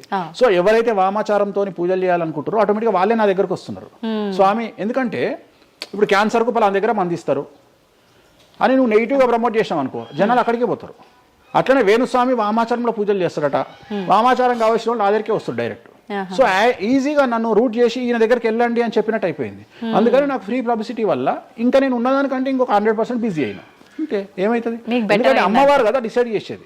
నేనేమనుకుంటా అంటే అమ్మవారు డిసైడ్ చేస్తుంది, అమ్మవారే డిసైడ్ చేస్తుంది. ఇప్పుడు నేను ఏదైనా హిందూ మతానికి, హిందూ శాస్త్రానికి, వామాచార విధానానికి, తంత్ర మార్గానికి, అమ్మవార్లకు వ్యతిరేకంగా నేను ఏం చేసినా అమ్మవారు నన్ను సర్వనాశనం చేస్తుంది. ఒకవేళ నా జోలికి వస్తే అమ్మవారు చూసుకుంటుంది, వాళ్ళ సంగతి నాకు అనవసరం. ఇప్పుడు మీరు అన్నారు అంటే ఈ దశమహావిద్యల్లో అమ్మవార్లకి మద్యము ఇవన్నీ ఈ పంచమకారాలన్నీ కూడా కామన్, అది అందరికీ తెలిసిందే అని. మరి మీరొక్కరే ఎందుకు బల్లగుద్దినట్టు ఇది వాస్తవం అని చెప్తున్నారు? అందరూ చెప్పే విధానం ఏ రకంగా ఉంది అంటే మనలో ఉన్న ఈ చక్రాలని యాక్టివేట్ చేయడము, మద్యము అని అంటే మద్యం కాదు ఇంకేదో అని చెప్పి, మాంసము అంటే మాంసం కాదు అల్లంతో ఇంకేదో మిక్స్ చేస్తే వచ్చేదాన్ని మాంసంగా పలుకుతారు కానీ అది మాంసం కాదు, అంటే జీవిని చంపడం ఇదంతా కాదు. ఈ విధానం చాలా మంది చెప్పుకుంటారు వస్తున్నారు. ఏం చెప్తారు అట్లా? అంటే దక్షిణాచారంలో పూజలు చేసే వాళ్ళు వాళ్ళ దగ్గరికి భక్తులు రావాలి అంటే వాళ్ళు అదే చెప్తారు. ఓకే, నీకు దీనికి ఒక ఎగ్జాంపుల్ చెప్తా. 2 వీలర్ ఎప్పుడైనా వాడినావా నీ లైఫ్ లో? 2 వీలర్ వాడినవా? నేను అడుగుతున్నా తల్లి ప్రశ్న, నిన్నే అడుగుతున్నా. 2 వీలర్ ఎప్పుడైనా వాడినవా? నేను ఎప్పుడు డ్రైవ్ చేయలే. సో 2 వీలర్ వాడిన వాళ్ళకే తెలుస్తుంది ఈ విషయం, చాలా బాగా తెలుస్తుంది. 2 చక్రాల బండి వాడిన వాడు కార్పొరేటర్ దాంట్లో ఆ పెట్రోల్లో చెత్త వస్తుంది. చెత్త వచ్చినప్పుడు బండి స్టార్ట్ కాదు, స్టార్ట్ కాకపోతే మనం కొట్టి కొట్టి కొట్టి కొట్టి మెకానిక్ దగ్గర తీసుకుపోయి మెకానిక్ దగ్గర పెడతాం బండి. ఏ మెకానిక్ కూడా మన ముందు కిక్కు కొట్టాడు. బండి ఫస్ట్ మనం ఆపగానే వాడు చేసేది ఫస్ట్ అది ఇప్పుతాడు మొత్తం. ఎందుకంటే వాడికి తెలుసు ఒకవేళ పుసుక్కున స్టార్ట్ అయితే వీడు నాకు పైసలు ఇయ్యాడు. అందుకని ఏం చేస్తాడంటే దాన్ని కిక్కు కొట్టకుండా మొత్తం డప్పనిప్పి కార్పొరేటర్ క్లీన్ చేసి పైపు తీసి మొత్తం పెట్రోల్ ఇట్లా చూసి అంతా పెట్టి చేసినాక ఒక కిక్కు కొట్టగానే కుయ్యని స్టార్ట్ అవుతుంది. 50 రూపాయలు ఇస్తారంటాడు. రైట్, అయిపోయింది. రెండవది, నువ్వు ఆంజనేయ స్వామి గుళ్ళో పనిచేసే పంతుల దగ్గరికి పో, జ్యోతిష్యం చెప్పించుకో. దోష నివారణ నీకు ఏం చెప్తాడంటే హనుమంతుడికి సింధూరము అంటాడు. అవును. నవగ్రహ గుడిల పంతుల దగ్గరికి పో, గ్రహాల పూజలు చెప్తారు. నవగ్రహాలకు అభిషేకము అంటాడు, తైలాభిషేకము అంటాడు. అంటే నువ్వు ఎవరి దగ్గరికి పోతే వాడి దగ్గర లేని దాన్ని వాడు అడ్వైజ్ చేయడు. లాజిక్ అర్థమైందా? వాడి దగ్గర లేని దానికి వాడు అడ్వైజ్ చేయడు. దశమహావిద్యల గురించి కానీ వామాచారం గురించి కానీ చేయగలిగిన తోపు తురుము సౌత్ ఇండియాలో వేణుస్వామి ఒక్కడే. బుద్ధి లేనివాడు ఎవడన్నా నువ్వు పోతే పండితుని దగ్గరికి పోతే నాకు చేత కాదండి, నేను ఎదవనండి, అక్కడ వేణుస్వామి గారు ఉన్నారండి అని ఎవడన్నా పంపిస్తాడా నిన్ను? పంపించరు. ఏమంటాడు అప్పుడు? అవన్నీ తప్పులు నేను చేసే కరెక్ట్ అంటాడు. అంతేగాని నా దగ్గరికి వీళ్ళందరూ దారి మళ్ళిస్తారా? పొండి వేణుస్వామి దగ్గరికి, పొండి వేణుస్వామి దగ్గరికి అని. అప్పుడు ఏం చెప్తాడు? పంచమకారాలు లేవు అంటాడు. అప్పుడు నేనేం చెప్తున్నా? వేణుస్వామి నిజాయితీ పరుడు కాడు, వేరే వాళ్ళు నిజాయితీ పరులు కారు. మీ చేతిలో ఆండ్రాయిడ్ ఫోనో ఐఫోనో ఉంది, గూగుల్లో కానీ చాట్ జీపీటీలో కానీ జెమినీలో కానీ వామాచారం అంటే ఏందో ఓపెన్ చేయండి, దశమహావిద్యలు అంటే ఏందో ఓపెన్ చేయండి, వామాచారంలో ఉండే పంచమకారాలు అంటే ఏంటో ఓపెన్ చేయండి. మీకు మీరే తెలుసుకోండి. ఈ సమాజంలో తెలుగు రాష్ట్రాల్లో ఉన్న దొంగలెవరో దొరలెవరో మీరే గుర్తుపట్టండి. ఎవరు అబద్ధాలు చెప్తున్నారో అనే విషయాన్ని తెలుసుకోండి. వేణుస్వామి దొంగ అయితే వేణుస్వామి దగ్గరికి రాకండి, వేణుస్వామి జ్యోతిషం చేత కాకపోతే రాకండి, వేణుస్వామి పంచమకారాలు తప్పు చెప్తే రాకండి. మీరు ఎవరిని అడగండి, మనుషుల మాట నమ్మకండి, దీన్ని నమ్మండి. నేను అందుకనే మనుషుల్లో మార్పులు ఉండొచ్చు, మనుషుల్లో భేదాభిప్రాయాలు ఉండొచ్చు, మనుషుల్లో ఈగోలు ఉండొచ్చు. దీంట్లో ఈగోలు లేవు, దీనికి ఈగో లేదు, దీనికి పొసెసివ్నెస్ లేదు, దీనికి ఈర్ష లేదు. మంచిగా ఓపెన్ చేయండి, వామాచారం అని కొట్టండి. వామాచారం అంటే ఏందో చూపిస్తుంది, పంచమకారాలు అంటే ఏందో చూపిస్తుంది, దశమహావిద్యలు అంటే ఏందో చూపిస్తుంది, కామాఖ్య దేవాలయం అంటే ఏందో చూపిస్తుంది. సో పంచమకారాల్లో ఏమేమి ఉంటాయో అదే చూపిస్తుంది. సో పంచమకారాలలో ఒక్కటి మాత్రమే గురుముత, మాకు గురువు ఏం నేర్పించిండో అది మేము చేయాలి. మిగిలిన 4 మైథునం, మిగిలిన 4 ఫిజికల్గా పెట్టాల్సిందే. సాత్విక దేవతలు అంటే గణపతి, సరస్వతి, వెంకటేశ్వర స్వామి, చండి, వీళ్ళంతా సాత్విక దేవతలు. మేము దశమహావిద్యలకు వచ్చేటప్పటికి ఉగ్రదేవతలు. ఉగ్రదేవతలకు ఎప్పుడు కానీ డైరెక్ట్గా నువ్వు ఏమైతే సబ్జెక్ట్లో ఉన్నాయో అవి పెట్టాల్సిందే. సో ఉగ్రదేవత విషయంలో కాంప్రమైజ్ అనేది లేదు. ఉగ్రదేవతలకు నువ్వు ఖచ్చితంగా సాటిస్ఫై చేయాల్సిందే. నాకు అర్థం కాని విషయం ఏంటంటే తెలంగాణలో ఆషాఢ మాసంలో బోనాల విషయంలో జరిగే తంతునే నేను కొత్తగా చేస్తలేను, అదే తంతు నేను చేస్తున్నా. మీకు అక్కడ లేని సమస్య ఇక్కడ ఎందుకు వస్తుంది నాకు అర్థమైతలేదు. కానీ అక్కడ బలి అండ్ పానకం, కళ్ళు, ఈ 2 సాకపోయటం మాత్రమే ఉన్నాయి. పంచమకారాలు ఏం లేవు కదా. మత్స్యం అంటే ఏంది? చేపతో ఏం కుంపలు మునిగినాయి. కానీ మీరు అన్నట్టుగా చూస్తే ఇక్కడ పంచమకారము, ఇక్కడ మాత్రం పంచమకారం కాదు కాబట్టి విమర్శిస్తున్నారేమో. అవునమ్మా, ఇప్పుడు ముద్ర అనేది అది ముద్ర తంతే కదా, క్రియనే కదా. తంత్ర మార్గంలో ముద్ర అనేది ఒక వ్యవస్థ. మత్స్యము అంటే చేపనే కదా. నువ్వు కొత్తగా పెట్టేది ఏముందాడా? మటను, మద్యము, మత్స్యము, ఇంకొకటి ఎక్కువ వస్తుంది నీకు, అంతే అంతే కదా నువ్వు పెట్టేది. కానీ అది కూడా ప్రాంతాన్ని బట్టి చేయాల్సిన విధానము. దాన్ని తీసుకొచ్చి ఇక్కడ మాట్లాడేది ఏంది, ఎందుకు మాట్లాడాలి అని అంటున్నారు కదా. సో ఇప్పుడు ఒక ప్రాంతానికే దేవత పరిమితం అయితే అట్లా అని కాదు, కొంతమంది ప్రాంతానికి పరిమితమై ఉంటారు, కొంతమంది గ్రామానికి పరిమితమై ఉంటారు, అలా ఉంటూ ఉంటారు కదా. మరి అక్కడ కామాఖ్య దగ్గరే చేయాలి, కామాఖ్య దగ్గరే మాట్లాడాలి, ఆ పూజలు తీసుకొచ్చి ఇక్కడ చేయడం ఎందుకు? ఇక్కడ నేనేం చేయలేదే అనే వాళ్ళు ఉన్నారు.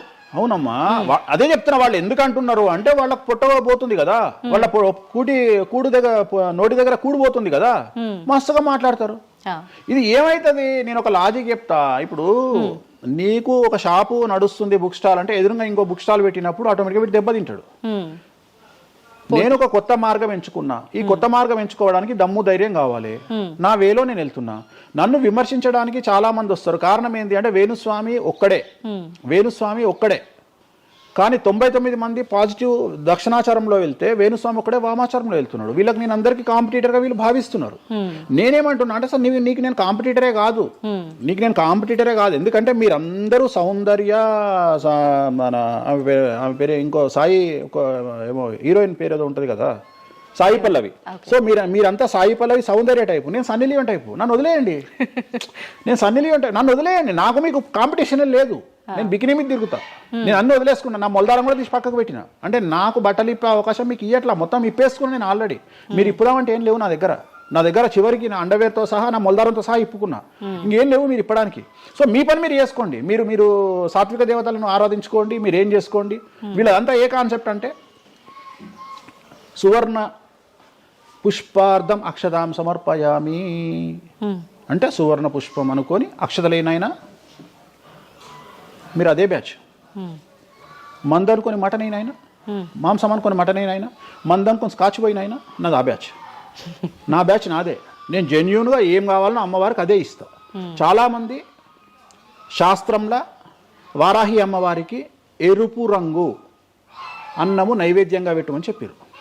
ఇక మన మేధావులు ఇంత కుంకుమ తీసుకొని అన్నంలో కలిపి ఇక ఫీల్ అవుతుంటాడు, ఇక వాడికి రక్తం కలిపినట్టే ఇక తీసుకొచ్చి పెడతాడు. అంటే నువ్వు అమ్మవారిని పిచ్చిదాన్ని చేస్తావా? శాస్త్రం ఏం చెప్పింది, నువ్వేం చేస్తున్నావు అంటే చెక్ చేసుకోమని చెప్పి ఇవి చెప్ప చేత కాదు ఎవరికి. శాస్త్రం ఏం చెప్పింది, వారాహి అమ్మవారికి ఎరుపు రంగులో అన్నం పెట్టమని చెప్పింది. నువ్వేం చేస్తున్నావు, అమ్మవారిని మోసం చేసి కుంకుమతో అన్నం పెడుతున్నావు. ఆ కుంకుమ కూడా ఒరిజినల్ కాదు, డూప్లికేట్ కుంకుమ. సో అక్కడ ఏం పెట్టాలనో నాకు తెలుసు, నువ్వు వాటి పెడతలేవు. అమ్మవారు నిన్నెందుకు రా అనుగ్రహిస్తుంది, అమ్మవారిని నిన్ను ఎందుకు అనుగ్రహించాలి అంటే నువ్వు అమ్మవారిని మోసం చేసే మొనగానివి కదా, మోనార్కు కదా నువ్వు. నేను మోసం చేయ అమ్మవారిని. రెండవది, నన్ను నమ్మితే నా దగ్గరికి రమ్మంటున్నా. నా మాట వినకండి, వాళ్ళ మాటనే వినండి, ఈ శుద్ధపూసల మాటనే వినండి, నా మాట వినకండి. ఫస్ట్ మీరు నన్ను మెచ్చుకున్న వీడియో దయచేసి చూడకండి. నన్ను యాంకర్లు బట్టలిప్పాలి అని ప్రయత్నం చేసిన వీడియోలు చూడండి. నన్ను చాలా వరకు అంటే ఈయన ఏదో దొరకబట్టి విని ఆ ఉన్న లాస్ట్కు నా ముల్లారం కూడా ఇప్పేసిన, ఇంకేమైనా ఉన్నాయేమో బాడీలో గుంజుదామో అని ప్రయత్నం చేసే యాంకర్ల వీడియోలు చూడండి. నా గురించి నెగిటివ్ పెట్టిన వీడియోలో చూడండి. మీకు నా మీద చివరిగా నమ్మకం కలిగి ఈయన దగ్గర విషయం ఉందంటే రండి, లేకుంటే రాకండి. ఇంకొక విషయం అంటే మీరు ఇంత ధైర్యంగా దర్జాగా ఒక సవాల్ విసిరినట్టుగా మాట్లాడుతున్నారు వీడియోలో మాట్లాడినప్పుడు. మరి మీరు చెప్పినవన్నీ అంటే వేణుస్వామి చెప్పినవన్నీ వాస్తవాలైతే, శాస్త్రంలో ఉంది నేను చూపిస్తానే అతనైతే ఎంతసేపు ఉన్నా ఆయన పర్సనల్ వీడియోలో చెప్పడము, వేరే యాంకర్ల దగ్గర చెప్పడం తప్ప డిబేట్లకు ఎందుకు రారు, వచ్చి మాతో వాదించవచ్చు కదా, ప్రూవ్ చేయొచ్చు కదా అని చాలా మీరు రెడీనా? డిబేట్లకు రాను. ఎందుకని? కానీ మనం అగ్రిమెంట్ పేపర్లు రాసుకుందాం. నీ ద్వారా చెప్తున్నా నువ్వు కామాఖ్యకు నేను తీసుకుపోతా. నేను చెప్పిన దాంట్లో కామాఖ్యలో ఏది జరగకపోయినా నా దుకాణం పని చేసుకుంటా. నా ప్రాపర్టీ మొత్తం రాసి చేసి నేను నా ఫ్యామిలీతో సహా దేశం వదిలిపెట్టి వెళ్ళిపోతా, లేదు స్టేట్ వదిలిపెట్టి వెళ్ళిపోతా. అన్ని వాస్తవం అని మీరు ప్రూవ్ చేస్తారు.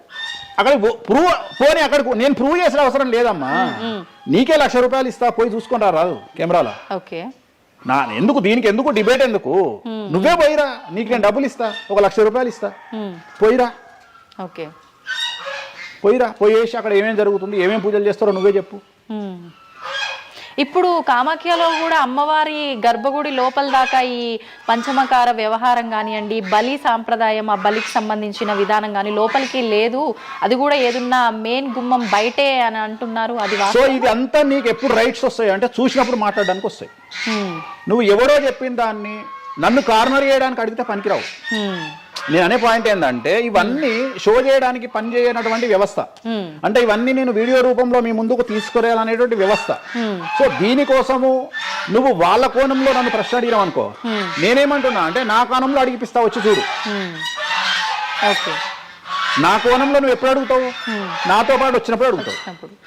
నువ్వు నాతో పాటు చూడకపోతే నువ్వెట్లా అడుగుతావు? అట్లానంట ఇట్లానంట. ఇప్పుడు నార్త్ ఇండియా వాడు ఉన్నాడు, నేపాల్లో ఉంటాడు, వానికి వెంకటేశ్వర స్వామి విగ్రహం ఏందో తెలియదు. సపోజ్ వానికి ఎవడో చెప్పిండు ఎల్లిగాడు వెంకటేశ్వర స్వామి కాదు అమ్మవారు ఉన్నదని, వాడు కూడా నువ్వు అడిగినట్టే అక్కడ లోకల్ యాంకర్ అడుగుతుంది, ఆడ వెంకటేశ్వర స్వామి కాదట అమ్మవారు ఉన్నదట కదా అంటాడు. నువ్వు చూస్తే చెప్తావు, అరే పిచ్చినాయాలా, అరే ఎదవనాయాలా, ఆడున్నది వెంకటేశ్వర స్వామిరా, దేవుడు రా అని చెప్తావు. అవునా? నువ్వు ఆ కామాఖ్య అమ్మ వాడిని చూస్తానని ఇట్లా అడగకపోతుంటే నువ్వేం అడుగుతుంటావు? నీ వర్షన్ మారుతున్నావు. వేణుస్వామి గారు మిమ్మల్ని ఎందుకు టార్గెట్ చేస్తున్నారండి ఈ ఎదవలు అని అడిగే విధానం మారుతుంది. నువ్వు చూడకపోతే నీకు ఎక్కడ అడుగుతావు? నీ ఆలోచన విధానం ఏంటంటే ఈయన ఏమన్నా ఇరుకున పెడదామా అనే ఆలోచనే తప్ప, అరే ఈయన నేను చూడలేదు కదా, నాకు రైట్సే లేవే అని నువ్వు అనుకుంటలేవు. నీకు రైట్స్ ఎక్కడ ఉన్నాయమ్మా అడగడానికి? నన్ను అడగడానికి నీకు రైట్సే లేవు. అంటే మీరు అన్నట్టు నేను అక్కడికి వచ్చి చూస్తే అక్కడ జరిగేది చూస్తా, అది మాత్రం శాస్త్ర ప్రకారంగా జరుగుతుందో లేదో నేను చూడలేను కదా. అంటే దీన్ని బట్టి నీ ఉద్దేశం ఏంటి అంటే, ఒక దేవాలయంలో కూడా శాస్త్ర ప్రామాణికంగా జరగదు. కామాఖ్యలో తెలుగు వాళ్ళు మాట్లాడుకునే పండితులు మాట్లాడుకునేవే నిజాలు. ఇప్పుడు నువ్వు అనేది అదే కదా. అంటే అది ప్రాంతీయం ప్రకారంగా జరుగుతుంది. అది మరి ఏదైనా ప్రాంతీయమే జరుగుతుందమ్మా, ఏదైనా ప్రాంతీయమే జరుగుతుంది, ఏదైనా ప్రాంతీయమే జరుగుతుంది. గోవాల కసినో ఆడితే తప్పు లేదు, తెలంగాణలో కసినో ఆడితే తప్పు. దాన్నే దేశకాలమాన పరిస్థితులు అంటారు. తిరుపతి వెంకటేశ్వర స్వామికి తిరుపావడ సేవ చేస్తారు, మరి ఎందుకో లోకల్ టెంపుల్ ఎందుకు తిరుపావడ సేవ చేస్తలేరు? తిరుపతి వెంకటేశ్వర స్వామి వారికి పునుగుపిల్లి తైలం పెడతారు, మరి అట్లనే ఇప్పుడు రేపటి నుండి రామాలయంలో పునుగుపిల్లి తైలం పెట్టి నువ్వు వచ్చి నువ్వు స్టార్ట్ చేయమ్మా. మన తెలుగు రాష్ట్రాలలో నువ్వు ప్రాంతీయత గురించి మాట్లాడుతున్నావు కదా. అంటే ఒక్కొక్క దానికి ఒక్కొక్క కట్టుబాట్లు ఉంటాయి. అవునమ్మా, నీకు కావాల్సింది అల్టిమేట్ గా ఏంది? నీకు డబ్బు కావాలి, నువ్వు కోరుకున్న కోరికలు తీరాలి, అంతే కదా. నువ్వు కోరుకున్న కోరికలు తీరాలి. ఎంతమంది ఎకనామికల్ అఫెన్స్ చేస్తలేరు భారతదేశంలో? టీచర్ దగ్గర నుండి మొదలుకుంటే ప్రతి ఒక్క నువ్వు ₹1,00,000 లోన్ తీసుకొని కట్టకపోతే నీ ఇంటి ముందరకు వస్తారు. 20,000 కోట్లు తీసుకున్నాడు దొబ్బేస్తే వాని సంఖ కూడా ఎవడు పట్టుకోడు. ఇవి కదా మనం మాట్లాడుకోవాలి. ఇవి చేతగావు. వేణుస్వామి కామాఖ్య నుండి అమ్మవారిని తెచ్చి హైదరాబాద్లో పెట్టిండు అంటే నేను అనే పాయింట్ ఏంటంటే ఇదే చెప్తున్నా. ఇప్పుడు విమర్శించడానికి బట్టలిప్పడానికి చేసే ప్రయత్నము, నువ్వు సబ్జెక్ట్ గురించి ఆలోచించి వామాచారం అంటే ఏంది, దీనివల్ల లాభం ఏంది, ఇది కదా అడగాల్సిన ప్రశ్నలు. కానీ ఏం చేస్తున్నావు? నీ దగ్గరకు వచ్చే వరకు సాధ్యమైనంత వరకు అసలు కామాఖ్యలో ఇష్టమే లేదట కదా. ఒకవేళ నిన్ను నిరూపిద్దామని నేను విశ్వ ప్రయత్నం చేస్తే చివరికి నువ్వేం మాట్లాడతావు? అది అక్కడ లోకల్ అట కదా. అవును లోకలే, అది లోకలే.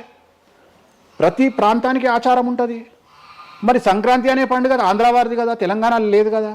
మరి తెలంగాణ రేపటి నుండి వేస్తే జనవరిలో తోలు తీద్దాం ఒకనొకంది చెప్పు, మరి చేద్దాం. పతంగులు ఎగిరేసుడు తెలంగాణ ప్రాంతం కదా, ఆంధ్రాలో ఎవడ నేస్తే తందాం ఈసారి చెప్పు, మరి నువ్వే చెప్పు. ఎందుకు బ్రిటిష్ వాళ్ళు అలవాటు చేసిన న్యూ ఇయర్ ని మనం జరుపుకోవట్లేదా? అంటే నీకు నచ్చిందేమో. నేను అదే చెప్తున్నా, మీరు చేస్తే సంసారం, వేణుస్వామి చేస్తే వ్యభిచారం. అంటే అర్థమైంది ఏంటంటే యాంకరింగ్. ఇప్పుడు ఇంటర్వ్యూ మనం మాట్లాడుకుంటే సంవత్సరం గురించి మాట్లాడదామంటే నీకు అల్టిమేట్గా కాంట్రవర్సీ కావాలి. ఎందుకంటే జనాలు కాంట్రవర్సీ తన్నుకొని వస్తే ఎంజాయ్ చేస్తారు. ప్రశాంతంగా కూర్చొని ఓం నమో వెంకటేశాయ, వెంకటేశ్వరం కొబ్బరికాయ కొడతాడు, వెంకటేశ్వరం నామాలు ఉంటాయి అంటే ఎవరు చూడాడు. ఇట్లా మనం ఇద్దరం పెంట పెట్టుకున్నాం అనుకో, కింద నన్ను వచ్చిండ్రు ఆ దున్నపోతు అని ఒక కామెంట్ పెట్టి ఎంజాయ్ చేస్తాడు. సో ఇవన్నీ చూసి చూసి చూసి చూసి చూసి వెక్స్ అయిపోయినా. నేను ఒకటే నమ్ముతా, ఒక మనిషి విమర్శించంగానే ఆ మనిషి లైఫ్ నాశనం అయితే ఆ మనిషి బ్రతికి వేస్ట్. ఒక మనిషి కొట్టగలిగితే ఆ మనిషి లైఫ్ వేస్ట్. మీరు ఏం కొట్టుకుంటారో, ఏం విమర్శ చేసుకుంటారో మీ ఊహకే వదిలేస్తున్నా. వేణుస్వామి అన్టచబుల్. వేణుస్వామి చాలా కష్టపడి స్థాయికి వచ్చిండు. సో వేణుస్వామి చెప్పేవేవి అబద్ధాలు కాదు. ఇంత పెద్ద స్టేట్మెంట్ ఇస్తున్నా. వేణుస్వామి తప్పు చేస్తే వేణుస్వామిని అమ్మవార్లు సర్వనాశనం చేస్తారు, 1000 ముక్కలు చేస్తారు. వేణుస్వామి సర్వనాశనం అయిపోతాడు. నా జోలికి ఎవడొచ్చినా వాని సంగతి అమ్మవారు చూసుకుంటుంది. ఇంతకంటే బిగ్గెస్ట్ స్టేట్మెంట్ ఎవడు ఇయ్యాడు ప్రపంచంలో, నేను ఇస్తున్నా. సో నేను ఇక్కడున్న తొప్పాసగాళ్ళతో డిబేట్ పెట్టాల్సిన అవసరం నాకు లేదు. నీకు ఉండి నీకు దమ్ముంటే నువ్వు తీసుకురా, ఎవరిని తీసుకొస్తావో నేను డబ్బులు పెట్టుకుంటా, కామాఖ్య తీసుకుపోతా, చూపిస్తా. మళ్ళీ మొత్తం చూపించిన తర్వాత నేను అట్లా నుంచో ఇది లోకల్, ఇది లోకల్, ఇది లోకల్. రాత్రి పెళ్లిలు ఏదైతాయి ఆంధ్రాలో అవుతాయి, తెలంగాణలో ఏ పెళ్లిలు అవుతాయి 11 గంటలకు అవుతాయి. మరి ఇప్పటి నుండి తెలంగాణలో ఎవడన్నా రాత్రిపూట పెళ్లి చేసుకుంటే తన్నాలే పట్టుకొని.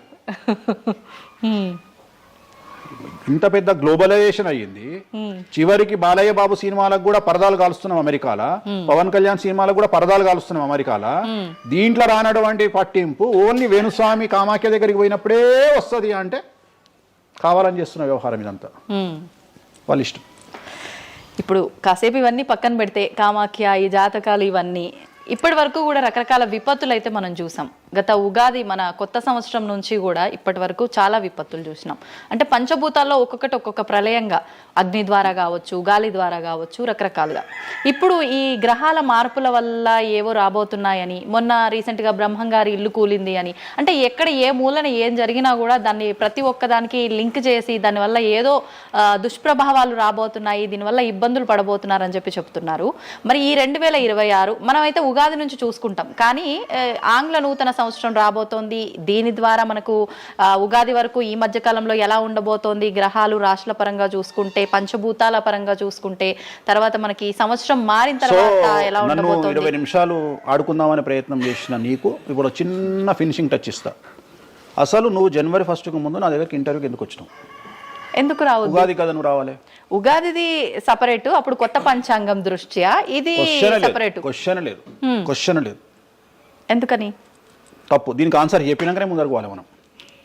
ఉగాది 2026 మార్చి 19 నాడు శ్రీ పరాభవన సంవత్సరం వస్తుంది. దానికి కదా మనం పంచాంగం తీసుకోవాలి. నేను ఎందుకు ముందుగా వచ్చానంటే నేను దానికి ఆన్సర్ చెప్తా. మీరు ఎట్లాగో బిజీ పూజల్లో, మళ్ళీ నాకు అవకాశం దొరుకుతుందో లేదో తెలియదు. కాదు కాంపిటీషన్ జీవితములో నిన్ను నువ్వు నిలబెట్టుకోవడానికి కొత్తదనాన్ని ఎంచుకొని నిన్ను నమ్ముకున్నటువంటి ఓనర్కు నీ పూర్తి కర్త కర్మ క్రియ నీ రిజల్ట్ను ఇవ్వడానికి నువ్వు చేస్తున్నటువంటి ఒక ప్రయత్నం, నిన్ను నువ్వు జనాల్లో కొత్తగా ప్రొజెక్ట్ చేసుకోవడానికి చేస్తున్నటువంటి ప్రయత్నం.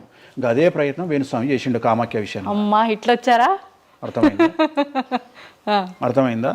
కాబట్టి జనాల్లో కొత్తదానంలో కొత్తగా వస్తే నువ్వు గదే యాంకరింగ్ నేర్చుకున్నావు, గాయన గదే అడ్వకేట్ చదువుకుండు, గా టీవీ ఛానల్ గదే చేసింది. మరి గా టీవీ ఛానల్ ఏమో ప్రైమ్ టైమ్ స్లాట్ 2 లక్షలు ఎట్లా పోతుంది? పనికి వాళ్ళ చిన్న ఛానల్ 2000 ఎందుకు పోతుంది అంటే వాళ్ళు కష్టపడడానికి, వాళ్ళు చేసిన స్టింగ్ ఆపరేషన్లు కావచ్చు, వాళ్ళు జీవితాన్ని నాశనం చేసిన విధానం కావచ్చు, వాళ్ళకి ఆ పేరు వచ్చింది. సో అట్లనే వేణుస్వామి కష్టపడి ఈ స్థాయికి రావడానికి వేణుస్వామికి అంటూ ఒక బ్రాండ్ ఉన్నది.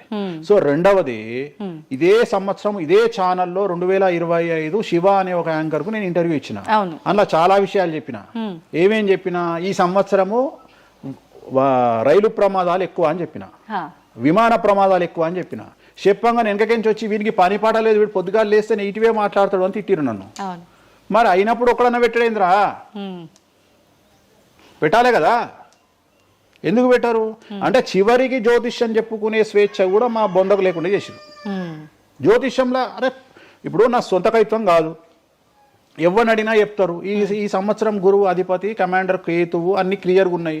కేతువు అంటే మోక్షకారకుడు, భక్తికారకుడు. ఈ సంవత్సరం 2026లో ఎక్కడైతే జనాలు గుమిగూడు ఉంటారో అక్కడ ప్రాబ్లమ్స్ వస్తాయి. అది రేపు జరగబోయేటువంటి పుష్కరాలు కావచ్చు, రేపు జరగబోయే సమ్మక్క సారక్క పండగ కావచ్చు, లేకపోతే దేవాలయాల్లో ముక్కోటి ఏకాదశి కావచ్చు, ఎక్కడైతే భక్తి భావం ఉంటుందో అక్కడ చాలా పెద్ద పెను ప్రమాదాలు సంచలనాలు జరుగుతాయని శాస్త్రం చెప్తుంది. శాస్త్రం చెప్పినప్పుడు ఆ శాస్త్రాన్ని వేణుస్వామి చెప్తున్నాడు. దీన్ని కూడా తప్పు తీసుకుపోయి వేణుస్వామి ఏలినాడు శని నడుస్తుంది మేషరాశికి, మేషరాశి బాగుండదు అని చెప్పాలి కానీ మేషరాశి సూపర్ స్టార్లు అవుతారని నేనెందుకు చెప్తా అంటే అక్కడ చూసిన వేణుస్వామి మన ఒక ఆమె నేను మీనరాశి బాగాలేదంటే మీనరాశికి బాగాలేదని చెప్తున్నా వేణుస్వామి ఎక్కడ చెప్పాడు వేణుస్వామి అని ఇట్లా ఊతుంది, ఇట్లనే ఊతుంది ఆమె, ఇట్లనే అంటుంది వేణుస్వామి చెప్పిండు అని తిట్టింది. నువ్వు నమ్మవమ్మా, ఆమె అమెరికా నుండి పంచుప్రభాకర్ అని ఒక ఆయన ఉంటాడు, ఆయన తిట్టిండమ్మా ఆ బూతులు భగవంతా నేనైతే తెల్లారి చచ్చిపోతుండే. అంటే వాళ్ళిద్దరికి ఫైటింగ్ జరిగి గదే మీనరాశి అని చెప్తున్నాను నేను. ఆమె మీనరాశి అంట, గదే మీనరాశి అంటున్నాను. అంటే నేను చెప్పేది అదే. నేను చెప్పేది ఫస్ట్ శనీశ్వరుడు కాదు, శనేశ్వరుడు. శనీశ్వరుడు అని ఎందుకు వచ్చింది అంటే ఒకరోజు శని శంకరుడు ఇద్దరు కలిసినప్పుడు శంకరుడు శనిని అడుగుతాడు, ఏందా నేను చూస్తే పెద్ద అందరు భయపడుతున్నారు, చాలా పెద్ద పెద్ద వాళ్ళు భయపడుతున్నారు, నువ్వు తోపు తురుమట కదా అంటాడు. అంటే నేను తోపు తురుమ కాదా, రేపు చెప్తా నీ సంగతి అంటాడు. ఎవరు? శని ఈశ్వరుని అంటాడు. అంటే ఏంది అంటే రేపు నీ టైం వచ్చింది, నీ సంగతి ఏందో చెప్తా అంటాడు. అంటే తెల్లవారి పొద్దున సూర్యోదయానికి శంకరుడు పోయి ఒక చెట్టు తొర్రలో దాచుకొని సాయంత్రం సూర్యాస్తమయం వరకు చెట్టు తొర్రలోనే ఉంటాడు, ఉండి బయటకు వస్తాడు. బయటకు వచ్చిన తర్వాత శని ఎదురుపడితే నన్నేమో చేస్తా అన్నావు కదా, ఏం చేసినావు అంటాడు. అంటే నువ్వు లయకారకుడివి, ప్రపంచాన్ని శాసిస్తావు, ముల్లోకాలను శాసిస్తావు. అట్లాంటి నిన్ను తీసుకుపోయి సూర్యోదయం నుండి సూర్యాస్తమయం దానిక చెట్టు త్వరలో దాచిపెట్టిన ఇంతకంటే నేను చేసేదే ఉంది అంటాడు. ఆట మొదలు పెట్టేశాడు అక్కడ ఆల్రెడీ. అప్పటి నుండి ఆయనకు శనీశ్వరుడు అని పేరు వచ్చింది. Okay okay. సో ఇది జరిగింది శంకరుడికి కూడా జరిగింది, రాముడికి కూడా జరిగింది. సో ఏలినాటి శని పీరియడ్లో, షష్టమ శని పీరియడ్లో బాధలు పడేటువంటి పరిస్థితి ప్రతి ఒక్కళ్లకు ఉంటుంది. రెండవసారి ఏలినాటి శనిలో మరీ దరిద్రంగా ఉంటుంది. కలియుగంలో దాని తీవ్రత చాలా ఎక్కువగా ఉంటుంది. కలియుగంలో ఫిజికల్ కంటే మానసికమైన దెబ్బలు చాలా ఎక్కువగా ఉంటాయి. జనాలు కొట్టే దెబ్బలు చాలా ఎక్కువగా ఉంటాయి. నరఘోష వల్ల తినే దెబ్బలు చాలా ఎక్కువగా ఉంటాయి. కలియుగ దైవమైనటువంటి వెంకటేశ్వర స్వామి వారికే ఎన్నో రకాల పూజలు చేసి దిష్టి తీయడానికి ప్రయత్నం చేస్తున్న సందర్భంలో ఆఫ్టర్ ఆల్ మానవుల మనమెంత. సో మన మీద ఎన్నో రకాల దుష్ప్రయోగాలు ఉంటాయి, ఎన్నో రకాల నరఘోషలు ఉంటాయి. సో ఇవన్నీ జనాలకు తెలియజేయాల్సిన బాధ్యత ఒరిజినల్ పండితుడిగా, ఒరిజినల్ జ్యోతిష్కుడిగా నా మీద ఉంది. సో సొంత కవిత్వము జనాలకు పాజిటివ్గా చెప్పడానికి నేనేమి ఏమో అంటారు కదా, వ్యక్తిగత ఏదో అంటారు వాళ్ళను, వ్యక్తిగతంగా కౌన్సిలింగ్ ఇచ్చేటువంటి వాడిని కాదు నేను. సో నేను శాస్త్రం ఏం చెప్పిందో నేను దాన్ని మాత్రమే జనాలకు చెప్పడానికి నేను ఇక్కడ ఉన్నా. అంతేగాని క్యాన్సర్ వచ్చిన పట్టుకొని నీకేం లేదు అని చెప్పి వాడిని ఇంటికి పంపించి 2 రోజుల తర్వాత సచ్చేటట్టు చేసేటువంటి నీచుడిని నేను కాదు. క్యాన్సర్ వస్తే క్యాన్సర్ వచ్చింది, ధైర్యంగా బతుకు, ఇంకా బతుకు, నీ కోరికలు తీర్చుకో, అన్ని కోరికలు తీసుకొని సావు అని చెప్తా. రెండవది, అన్ని తిని 60 ఏళ్ళు పోతే ఏం తినకుండా 80 ఏళ్ళు బతికితే లాభం లేదు. సో కలియుగంలో ఇవన్నీ సమస్యలు చాలా తీవ్రంగా ఉంటాయి. భార్యాభర్త కారులో పోతే పక్కింటోడు ఏడిస్తొస్తాడు, మంచి కారు కొనుక్కుంటే ఏడిస్తొస్తాడు, ఒక పిల్లగాడు మంచి ఉత్తీర్ణత శాతంలో పాస్ అయితే ఏడిస్తొస్తారు, మంచి ఉద్యోగం వస్తే ఏడిస్తొస్తారు, ఒక పొలిటికల్ బాగుంటే చస్తాడు, ఒక యాంకర్కు డబ్బులు వస్తే చస్తాడు. సో ప్రతి దగ్గర ఏడుపు ఏడుపు ఏడుపు జలసు అనేటువంటిది రాజ్యమేలుతున్నటువంటి సందర్భంలో తెలుగు రాష్ట్రాలలో అది పీక్ స్థాయిలో ఉండేటువంటి పరిస్థితులలో నిజాలు చెప్పి జనాలని భయానికి దూరంగా ఉంచాల్సినటువంటి బాధ్యత నాది, జరగబోయే నష్టం నుండి కాపాడాల్సినటువంటి బాధ్యత నాది అని ఇంతమంది రాళ్ళేసినా, ఇంత చెండాల పనులు చేసినా, వ్యక్తిగతంగా నన్ను విమర్శలు చేసినా నేను ఎవరిని వ్యక్తిగతంగా విమర్శించడం లేదు. ఎందుకంటే ప్రతి ఒక్కడి ముడి కింద ఖచ్చితంగా సమస్యలు ఉంటాయి. ఈ శుద్ధపూస ఎవడూ కాదు. నాకంటూ నెల రోజులు పక్కకు తీస్తే ఒక్కొక్కటి జాతకాలు చెప్పగలుగుతా అందరివి. నేను వాటి జోలికి బోదలుచుకోవట్లేదు. శాస్త్రం ఏం చెప్పిందో శాస్త్ర ప్రామాణికంగా నేను జనాలకు తెలియజేయాలని కోరుకుంటున్నా. సో లాస్ట్ ఇయర్ ఎట్లా జరుగుతుందో 2025లో అనుభవించిన కష్టం కంటే 2026 ఎక్కువ, 2026 కంటే 27 ఎక్కువ, 27 కంటే 28 ఎక్కువ. 2025 నుండి 28 వరకు సమాజంలో ప్రకృతిలో జరిగే సంఘటనల తీవ్రత చాలా ఎక్కువగా ఉండబోతా ఉంది. ప్రకృతి పరంగా, సామాజికంగా, అగ్ని ప్రమాదాల పరంగా, వాహన ప్రయాణాల ప్రమాదంగా చాలా రకాల సమస్యలు ఈ సంవత్సరం ఉండబోతున్నాయి.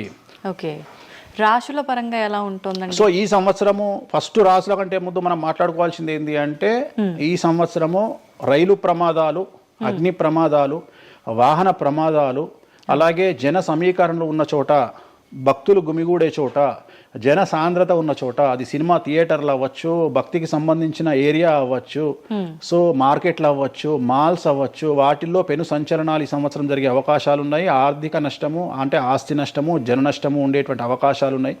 కాబట్టి జనాలకు చెప్పే విషయం ఏంటంటే, భక్తి పేరుతో జనాలు లేనటువంటి ప్లేస్కి వెళ్ళండి. ముక్కోటి ఉంది, ఖాళీగా ఉన్న వెంకటేశ్వర గుడికి వెళ్ళండి హ్యాపీగా. ఆ దేవుడికి డబ్బులు ఇచ్చిన వాళ్ళు అవుతారు, పంతులకు డబ్బులు ఇచ్చిన వాళ్ళు అవుతారు, గుడికి 4 రూపాయలు ఇచ్చిన వాళ్ళు అవుతారు. అట్లనే జనాలు లేనటువంటి ప్లేసుల్లో పుష్కరాలకు వెళ్ళండి ఈ సంవత్సరము. సో జన సాంద్రత ఉన్నటువంటి ప్రదేశాలను ఈ సంవత్సరం అవాయిడ్ చేయడానికి ప్రయత్నం చేయండి. సో టూర్లు మ్యాక్సిమం అవాయిడ్ చేయండి. ఈ సంవత్సరము లోయ ప్రాంతాలలో, కొండ ప్రాంతాలలో, నదీ పరివాహక ప్రాంతాలలో పెను సంచలనాలు నమోదయ్యే అవకాశం ఉంది. టూరిస్టు ప్రాంతాలలో కూడా ప్రాబ్లమ్స్ ఉంటాయి. ఈ సంవత్సరం భారతదేశంలో కొన్ని ప్రదేశాల్లో మత కల్లోలాలు రేగేటువంటి అవకాశం కనిపిస్తూ ఉంది, కర్ఫ్యూ విధించేటువంటి అవకాశం కనిపిస్తూ ఉంది. సో ఇవన్నీ కూడా ఈ సంవత్సరం చాలా తీవ్రంగా ఉండబోతా ఉన్నాయి. సో జాగ్రత్తలు వహిస్తే మంచిది. ఓకే, ఇప్పుడు అంటే ఇవి ఎవరికి, అంటే ఏదైనా గ్రహాల్లో మార్పులు ఉన్న వాళ్ళకా, లేదంటే అంటే ఇదంతా మనం ప్రకృతి పరంగా చెప్పాలి. ప్రకృతి పరంగా దాంట్లో ఎవరు ఉంటారు అంటే, చనిపోయే వాళ్ళని తీసుకుంటే ఆ బాధితులు ఎవరైతే ఉంటారో వాళ్ళ జాతకంలో ఏలినాటి శనో, షష్టమ స్థానంలో శనో, వ్యయ గురువో ఉంటాడు. ఓకే, సో మనం వాళ్ళే అని చెప్పలేం కదా, అక్కడికి పోయిన వాళ్ళల్లో వాళ్ళు ఉంటారు. ఎవడైతే నష్టజాతకుడు ఉంటాడో వాడికి ఆ ఇన్సిడెంట్ జరుగుతుంది. సో ఇది ఓవరాల్ గా సంవత్సర ప్రిడిక్షన్ అంటారు. సో రాబోతున్నటువంటి సంవత్సరం పేరు కూడా చాలా చాలా చాలా కాంట్రవర్షియల్ నేమ్, పరాభవనామ సంవత్సరము. పరాభవము అంటే ఓటమి, అవమానముతో కూడిన ఓటమి అని అర్థం. పరాభవము, దుర్యోధనుడికి మయసభలో జరిగినది పరాభవము. సో అలాంటి పరాభవము ఎవరికి జరుగుతుంది అంటే ఎవరి జాతకంలోనైతే ఏలినాటి శని ఉందో, 6వ స్థానంలో శని ఉన్నాడో, 8వ స్థానంలో శని ఉన్నాడో, 12వ స్థానంలో గురువు ఉన్నాడో వాళ్లకు ఈ సంవత్సరం సంచలనాలు ఉండబోతా ఉన్నాయి. అది మేషరాశి కావచ్చు, మీనరాశి కావచ్చు, సింహరాశి కావచ్చు. సో ఇలాంటి వారికి ఈ సంవత్సరం పెను సంచలనాలు ఉండేటువంటి అవకాశాలు ప్రస్ఫుటంగా కనిపిస్తా ఉన్నాయి. సో ఇది ఓవరాల్ గా సంవత్సర ఫలితము. ఇక 12 రాశులకు సంబంధించి ముందుగా మేషరాశి కనుక తీసుకున్నట్లయితే మేషరాశికి ఈ సంవత్సరము ఏలినాటి శని నడుస్తూ ఉంది. సో ఏలినాటి శని ఒక పక్క గురువు బాగాలేడు, ఒక పక్క రాహు బాగాలేడు, ఒక పక్క కేతు బాగాలేడు. సో ఇలాంటి సందర్భంలో పెను సంచలనాలకు కారణభూతమయ్యేటువంటి అవకాశం ఉంది. సో విద్యార్థులకు ఉత్తీర్ణత శాతం తగ్గుతుంది, కోరుకున్న ప్లేస్మెంట్స్ రావు, వీసా రిజెక్ట్ అయ్యే అవకాశం ఉంది. ఉద్యోగస్తులకు పై అధికారుల వల్ల సమస్యలు ఉంటాయి, ప్రమోషన్లు ఆగిపోతాయి. సో బదిలీలు చాలా దూరంగా బదిలీలు అయ్యే అవకాశం కనిపిస్తూ ఉంది. రాజకీయ నాయకులకు ఫెయిల్యూర్స్ కనిపిస్తూ ఉన్నాయి, ఉన్న పదవులు కోల్పోయే అవకాశం కనిపిస్తుంది, ఎన్నికలలో ఓటమి కనిపిస్తూ ఉంది. రైతులకు మొదటి పంట కంటే రెండవ పంట బాగుండే అవకాశం ఉంది. కళాకారులకు, క్రీడాకారులకు అవకాశాలు తగ్గిపోయి ఆదాయం తగ్గిపోయే అవకాశం ఉంది. స్త్రీలకు సంబంధించి భర్తల మధ్యన గొడవలు అయ్యే అవకాశం ఉంది. అలాగే వ్యాపారస్తులకు, బ్యూరోక్రాట్లకు ఈ సంవత్సరం ఏసీబీ, సిబిఐ, సిఐడి లాంటి కేసులు లేదా ఈడీ కేసులు కనిపిస్తూ ఉన్నాయి. ఈ సంవత్సరం ఓవరాల్గా మేషరాశి వాళ్ళని తీసుకుంటే న్యాయపరమైన ఇబ్బందులు, ఆర్థికపరమైన ఇబ్బందులు, ఆరోగ్యపరమైన ఇబ్బందులు, తండ్రికి సంబంధించిన అపమృత్యు గండము, అలాగే న్యాయపరమైన చిక్కులు, వాహన ప్రమాదాలు, భార్యాభర్తల మధ్యన గొడవలు, ఇవన్నీ మేషరాశి వారికి కనిపిస్తూ ఉన్నాయి. మరి ఏం చేసుకోవాలా అంటే తిరునల్లా శనీశ్వర ఆలయంలో ప్రత్యేకమైన శని పూజ నిర్వహించుకోవడంతో పాటు నలుపు రంగు దుస్తులకు దూరంగా ఉండడము, నలుపు చెప్పులు, నలుపు వాహనాలకు దూరంగా ఉండడము, లెదర్ వస్తువులకు దూరంగా ఉండడము, నలుపు లెదర్ వస్తువులకు దూరంగా ఉండడం వల్ల సమస్యల నుండి గట్టెక్కుతారు. ఏడాదంతా వీటికి దూరంగా ఉండాలి. మరి తర్వాత నెక్స్ట్ వృషభ రాశి. సో వృషభ రాశి వారికి ఈ సంవత్సరం 100కు ఇంచుమించుగా 75% అనుకూలంగా ఉంది. రాహువు, కేతువు, గురువు, శని అనుకూలత కనిపిస్తూ ఉంది. చాలా బాగుండబోతా ఉంది. ఈ సంవత్సరం మే నుండి విపరీతమైన రాజయోగం పట్టబోతా ఉంది. చాలా అనుకూలంగా ఉంది. విద్యార్థులకు ఉత్తీర్ణత శాతం ఉంటుంది. స్త్రీలకు అనుకూలమైన ఫలితాలు ఉంటాయి. స్త్రీలకు మీ ఇంట్లో కమాండింగ్ అంతా మీదే ఉంటుంది. రాజకీయ నాయకులకు ఎన్నికలలో విజయాలు సాధిస్తారు. డబ్బులు ఎక్కువ ఖర్చైనా విజయాలు సాధిస్తారు. అలాగే రైతులకు 2 పంటల దిగుబడి, రాబడి బాగుంటుంది. విద్యార్థులకు కోరుకున్న ప్రదేశాల్లో సీట్లు వస్తాయి. ఉత్తీర్ణత శాతం పెరుగుతుంది. అవివాహితులకు వివాహ యోగ సూచనలు కనిపిస్తున్నాయి. సంతానం లేని వారికి సంతాన యోగం కనిపిస్తూ ఉంది. వ్యాపారస్తులకు, అన్ని రంగాల వ్యాపారస్తులకు అనుకూలమైన ఫలితాలు ఉండబోతా ఉన్నాయి. క్రీడాకారులకు, కళాకారులకు అవకాశాలు, ఆదాయము పెరుగుతాయి. ఓవరాల్గా ఈ సంవత్సరం పూర్తి స్థాయిలో మీకు ఎటువంటి సమస్యలు కనిపించడం లేదు. చాలా బాగుంది కాబట్టి మీకు ఎటువంటి రెమెడీస్ అవసరం లేదు. వీలైతే సోమవారం నాడు శివాలయంలో రుద్రాభిషేకాన్ని నిర్వహించుకోండి. సో నెక్స్ట్ మిథున రాశి. ఈ సంవత్సరం ఏదైనా రాశి 100కు 110% అనుకూలంగా ఉంది అంటే మిథున రాశి. సో గురువు, రాహువు, కేతువు అన్ని గ్రహాలు అనుకూలంగా ఉన్నాయి. పట్టిందల్లా బంగారంగా ఉంటుంది. గురువు అతిచారం వల్ల మీ జాతకం చాలా బాగుండబోతా ఉంది. గత 10 సంవత్సరాల నుండి మీరు పడుతున్నటువంటి కష్టాలన్నీ తొలగిపోయే అవకాశాలు కనిపిస్తూ ఉన్నాయి. సో కొత్త స్పీడ్తో ముందుకు వెళ్ళండి. కొత్త ఆలోచనలు చేయండి. ఎంత గొప్పగా జీవితంలో ముందుకెళ్లాలో ప్లాన్ చేయండి. చాలా గొప్పగా ఆలోచించండి. చిన్నగా ఆలోచన చేయకండి. గురువు విపరీత రాజయోగాన్ని ఇవ్వబోతా ఉన్నాడు. దైవబలం మీకు అనుకూలంగా ఉంది. గురుబలం మీకు అనుకూలంగా ఉంది. శనిబలం మీకు అనుకూలంగా ఉంది. కాబట్టి కొత్త వ్యాపారాలు ప్రారంభించండి. విపరీతమైనటువంటి చాలా గొప్పగా కలలు కనండి. ఆ కలలను సాకారం చేసుకునే దిశగా ప్రయాణం చేయండి. విద్యార్థులకు అనుకూలంగా ఉంది. ఉద్యోగస్తులకు అనుకూలంగా ఉంది. వ్యాపారస్తులకు అనుకూలంగా ఉంది. రైతులకు 2 పంటలు అనుకూలంగా ఉంది. సో ప్రతి వాళ్ళు చెరువులు, తర్వాత చేపల చెరువులు, రొయ్యల చెరువులు పండించే వాళ్ళకు అనుకూలంగా ఉంది. పౌల్ట్రీ ఫామ్ వాళ్ళకు అనుకూలంగా ఉంది. రాజకీయ రంగం వారికి అనుకూలంగా ప్రజల్లో మంచి మార్పులు కనిపిస్తూ ఉన్నాయి. స్త్రీలకు మీదే కమాండింగ్గా ఉంటుంది. కుటుంబంలో మీరు ఏం చెప్తే అది జరిగేటువంటి అవకాశాలు కనిపిస్తూ ఉన్నాయి. సో మిథున రాశి వారికి పూర్తి స్థాయిలో అనుకూలంగా ఉంది. ఎటువంటి రెమెడీస్, ఎటువంటి పూజలు అవసరం లేదు. అద్భుతమైతే వీళ్ళది. నెక్స్ట్ కర్కాటక రాశి. సో నెక్స్ట్ కర్కాటక రాశి. సో కర్కాటక రాశి వారికి కూడా ఇంచుమించు 90% అనుకూలంగా ఉంది. కాకపోతే ఇక్కడ ఉన్న సమస్య ఏంటి అంటే మే వరకు 2026 మే వరకు కొద్దిగా వీళ్ళకు గురువు 12వ ఇంట్లో ఉన్నాడు కాబట్టి కాళ్ళు చేతులు విరిగే అవకాశం ఉంది. దెబ్బలు తగిలించుకునే అవకాశం కనిపిస్తూ ఉంది. జాగ్రత్తగా ఉండండి. సాధ్యమైనంత వరకు లెమన్ ఎల్లో కలర్ దుస్తులు ధరించే ప్రయత్నం చేయండి. చాలా అనుకూలంగా ఉండబోతా ఉంది. రాజకీయ రంగంలో ఉండే వాళ్లకు విపరీతమైనటువంటి విజయాలు సిద్ధిస్తాయి. జనాల్లో అనుకూలమైన వాతావరణం ఉంటుంది. వ్యాపారస్తులకు విశేషించి అనుకూలంగా ఉంటుంది. విద్యార్థులకు అనుకూలంగా ఉంటుంది. అలాగే రైతులకు అనుకూలంగా ఉంటుంది, కళాకారులకు క్రీడాకారులకు మరీ అనుకూలంగా ఉంటుంది. కాకపోతే ఓవరాల్గా కర్కాటక రాశి వారికి ఈ సంవత్సరం కొద్దిగా శత్రువుల యొక్క బెడద ఒక 10% కనిపిస్తూ ఉంది. కానీ శత్రువులను పట్టించుకోకండి. శని బలం వల్ల వాళ్ళు ఎంత ప్రయత్నాలు చేసినా, రాహు బలం వల్ల వాళ్ళు ఎంత ప్రయత్నాలు చేసినా మిమ్మల్ని ఎవరు ఏమీ చేయలేరు. సో మీరు చేయాల్సింది ప్రతి గురువారం నాడు లెమన్ ఎల్లో దుస్తులు ధరించే ప్రయత్నం చేయండి. అలాగే శ్రీకాళహస్తిలో గురు దక్షిణామూర్తి వద్ద గురువారం నాడు గురుహోరలో గురువుకు అంటే దక్షిణామూర్తికి అష్టోత్తర పూజ చేయించుకోండి. అలాగే పసుపు రంగు పువ్వు ఏదైనా ఉంటే అక్కడ నుండి తెచ్చుకొని ఇంట్లో పెట్టుకోండి. మీకు అనుకూలమైన ఫలితాలు ఉంటాయి. అంటే శని వీళ్ళకి ఫేవర్గా ఉన్నాడా? అంటే శని వీళ్ళకి చాలా ఫేవర్గా ఉన్నాడు, రాహు ఫేవర్గా ఉన్నాడు, కేతు ఫేవర్గా ఉన్నాడు, మే నుండి గురువు కూడా ఫేవర్గా ఉంటాడు. అది ఉన్న చిన్న చిన్న ఇబ్బందులకు కూడా ఏమైనా దానాలు అలాంటివి అదే మనం చెప్పినాం. ఎందుకు గురువు లెమన్ ఎల్లో కలరు గురువుకు దక్షిణామూర్తి సరిపోతుంది, ఇంకా అవసరం లేదు, దానాలు అవసరం లేదు.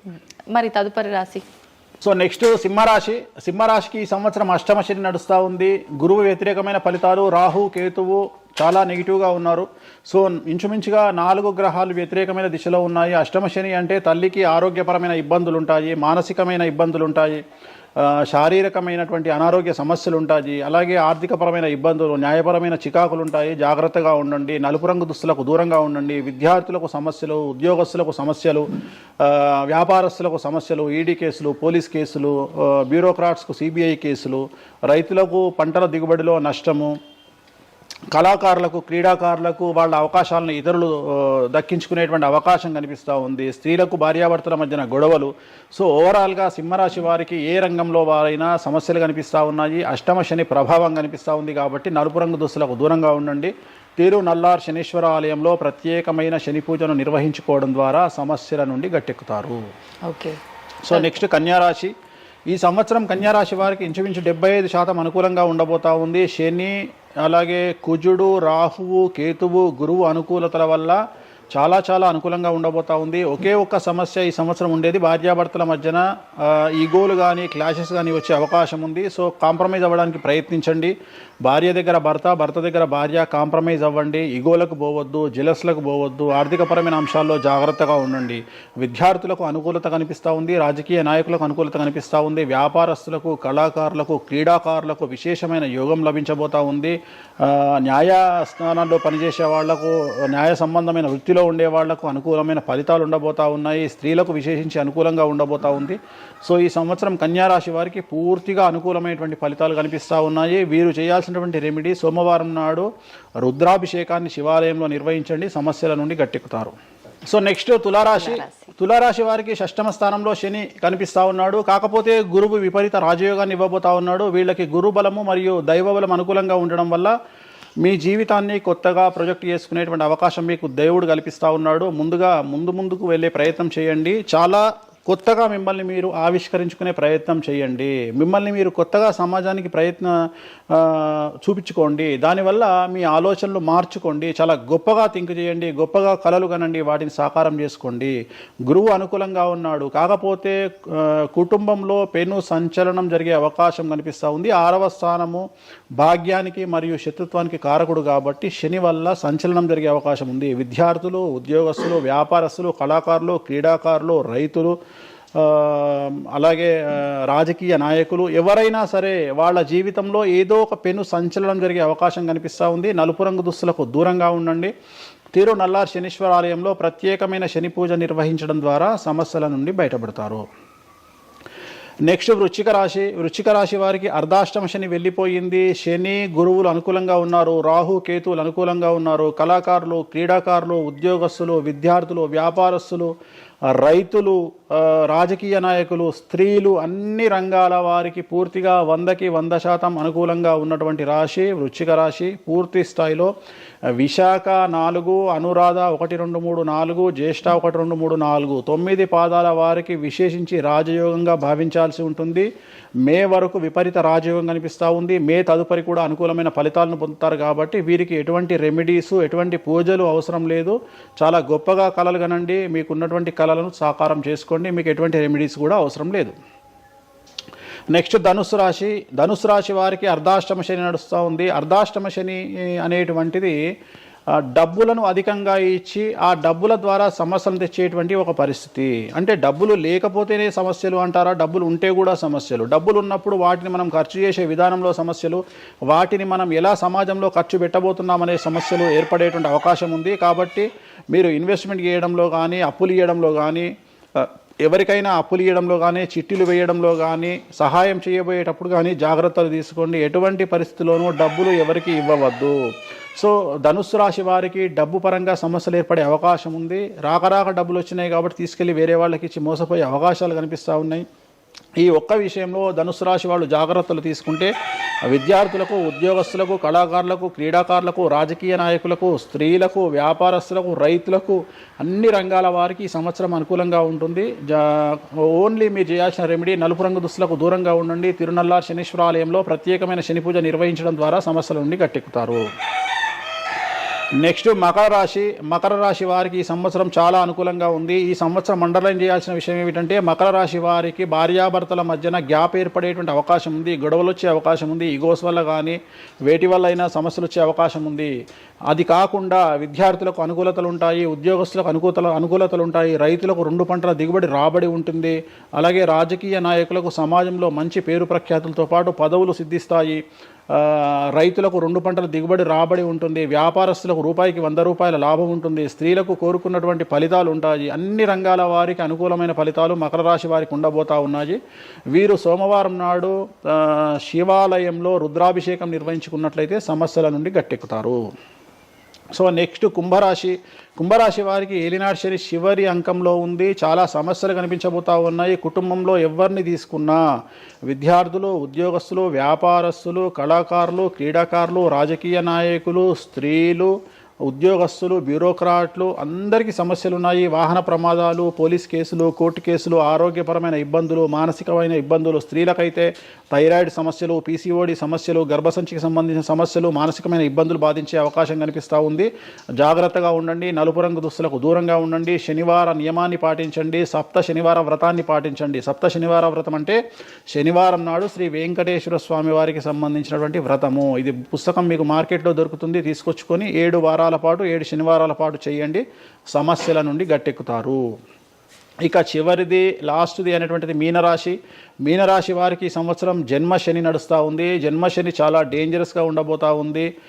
ఏ రంగంలో ఉండే వారికైనా ఈ సంవత్సరం సమస్యలు తప్పవు. ఆర్థికంగా, సామాజికంగా, న్యాయపరంగా, ఆరోగ్యపరంగా, వాహన ప్రమాదాలు అవ్వచ్చు, ఆర్థికపరమైన నష్టాలు అవ్వచ్చు, పోలీస్ కేసులు అవ్వచ్చు, ఇంట్లో తల్లిదండ్రులు ఒకళ్లకు ప్రాణగండాలు అవ్వచ్చు, భార్యాభర్తల మధ్యన గొడవలు అవ్వచ్చు. మరీ ముఖ్యంగా ఈ సంవత్సరం మీనరాశి జాతకులు ఉండేటువంటి ఇళ్లలో మగవాళ్లకు సంపాదన లేకుండా ఖాళీగా ఉండడం వల్ల ఆడవాళ్లు మాత్రమే సంపాదించి, ఆడవాళ్ల ఉద్యోగంతో డబ్బులు సంపాదించి, ఆడవాళ్ల అంటే భార్యల మీదనో, ఆడవాళ్ల కూతుళ్ళ మీదనో, తల్లి మీదనో బ్రతికేటువంటి పరిస్థితి మగవాళ్లకు ఉండే అవకాశం ఉంది. కాబట్టి ఈగోలను చంపుకోండి.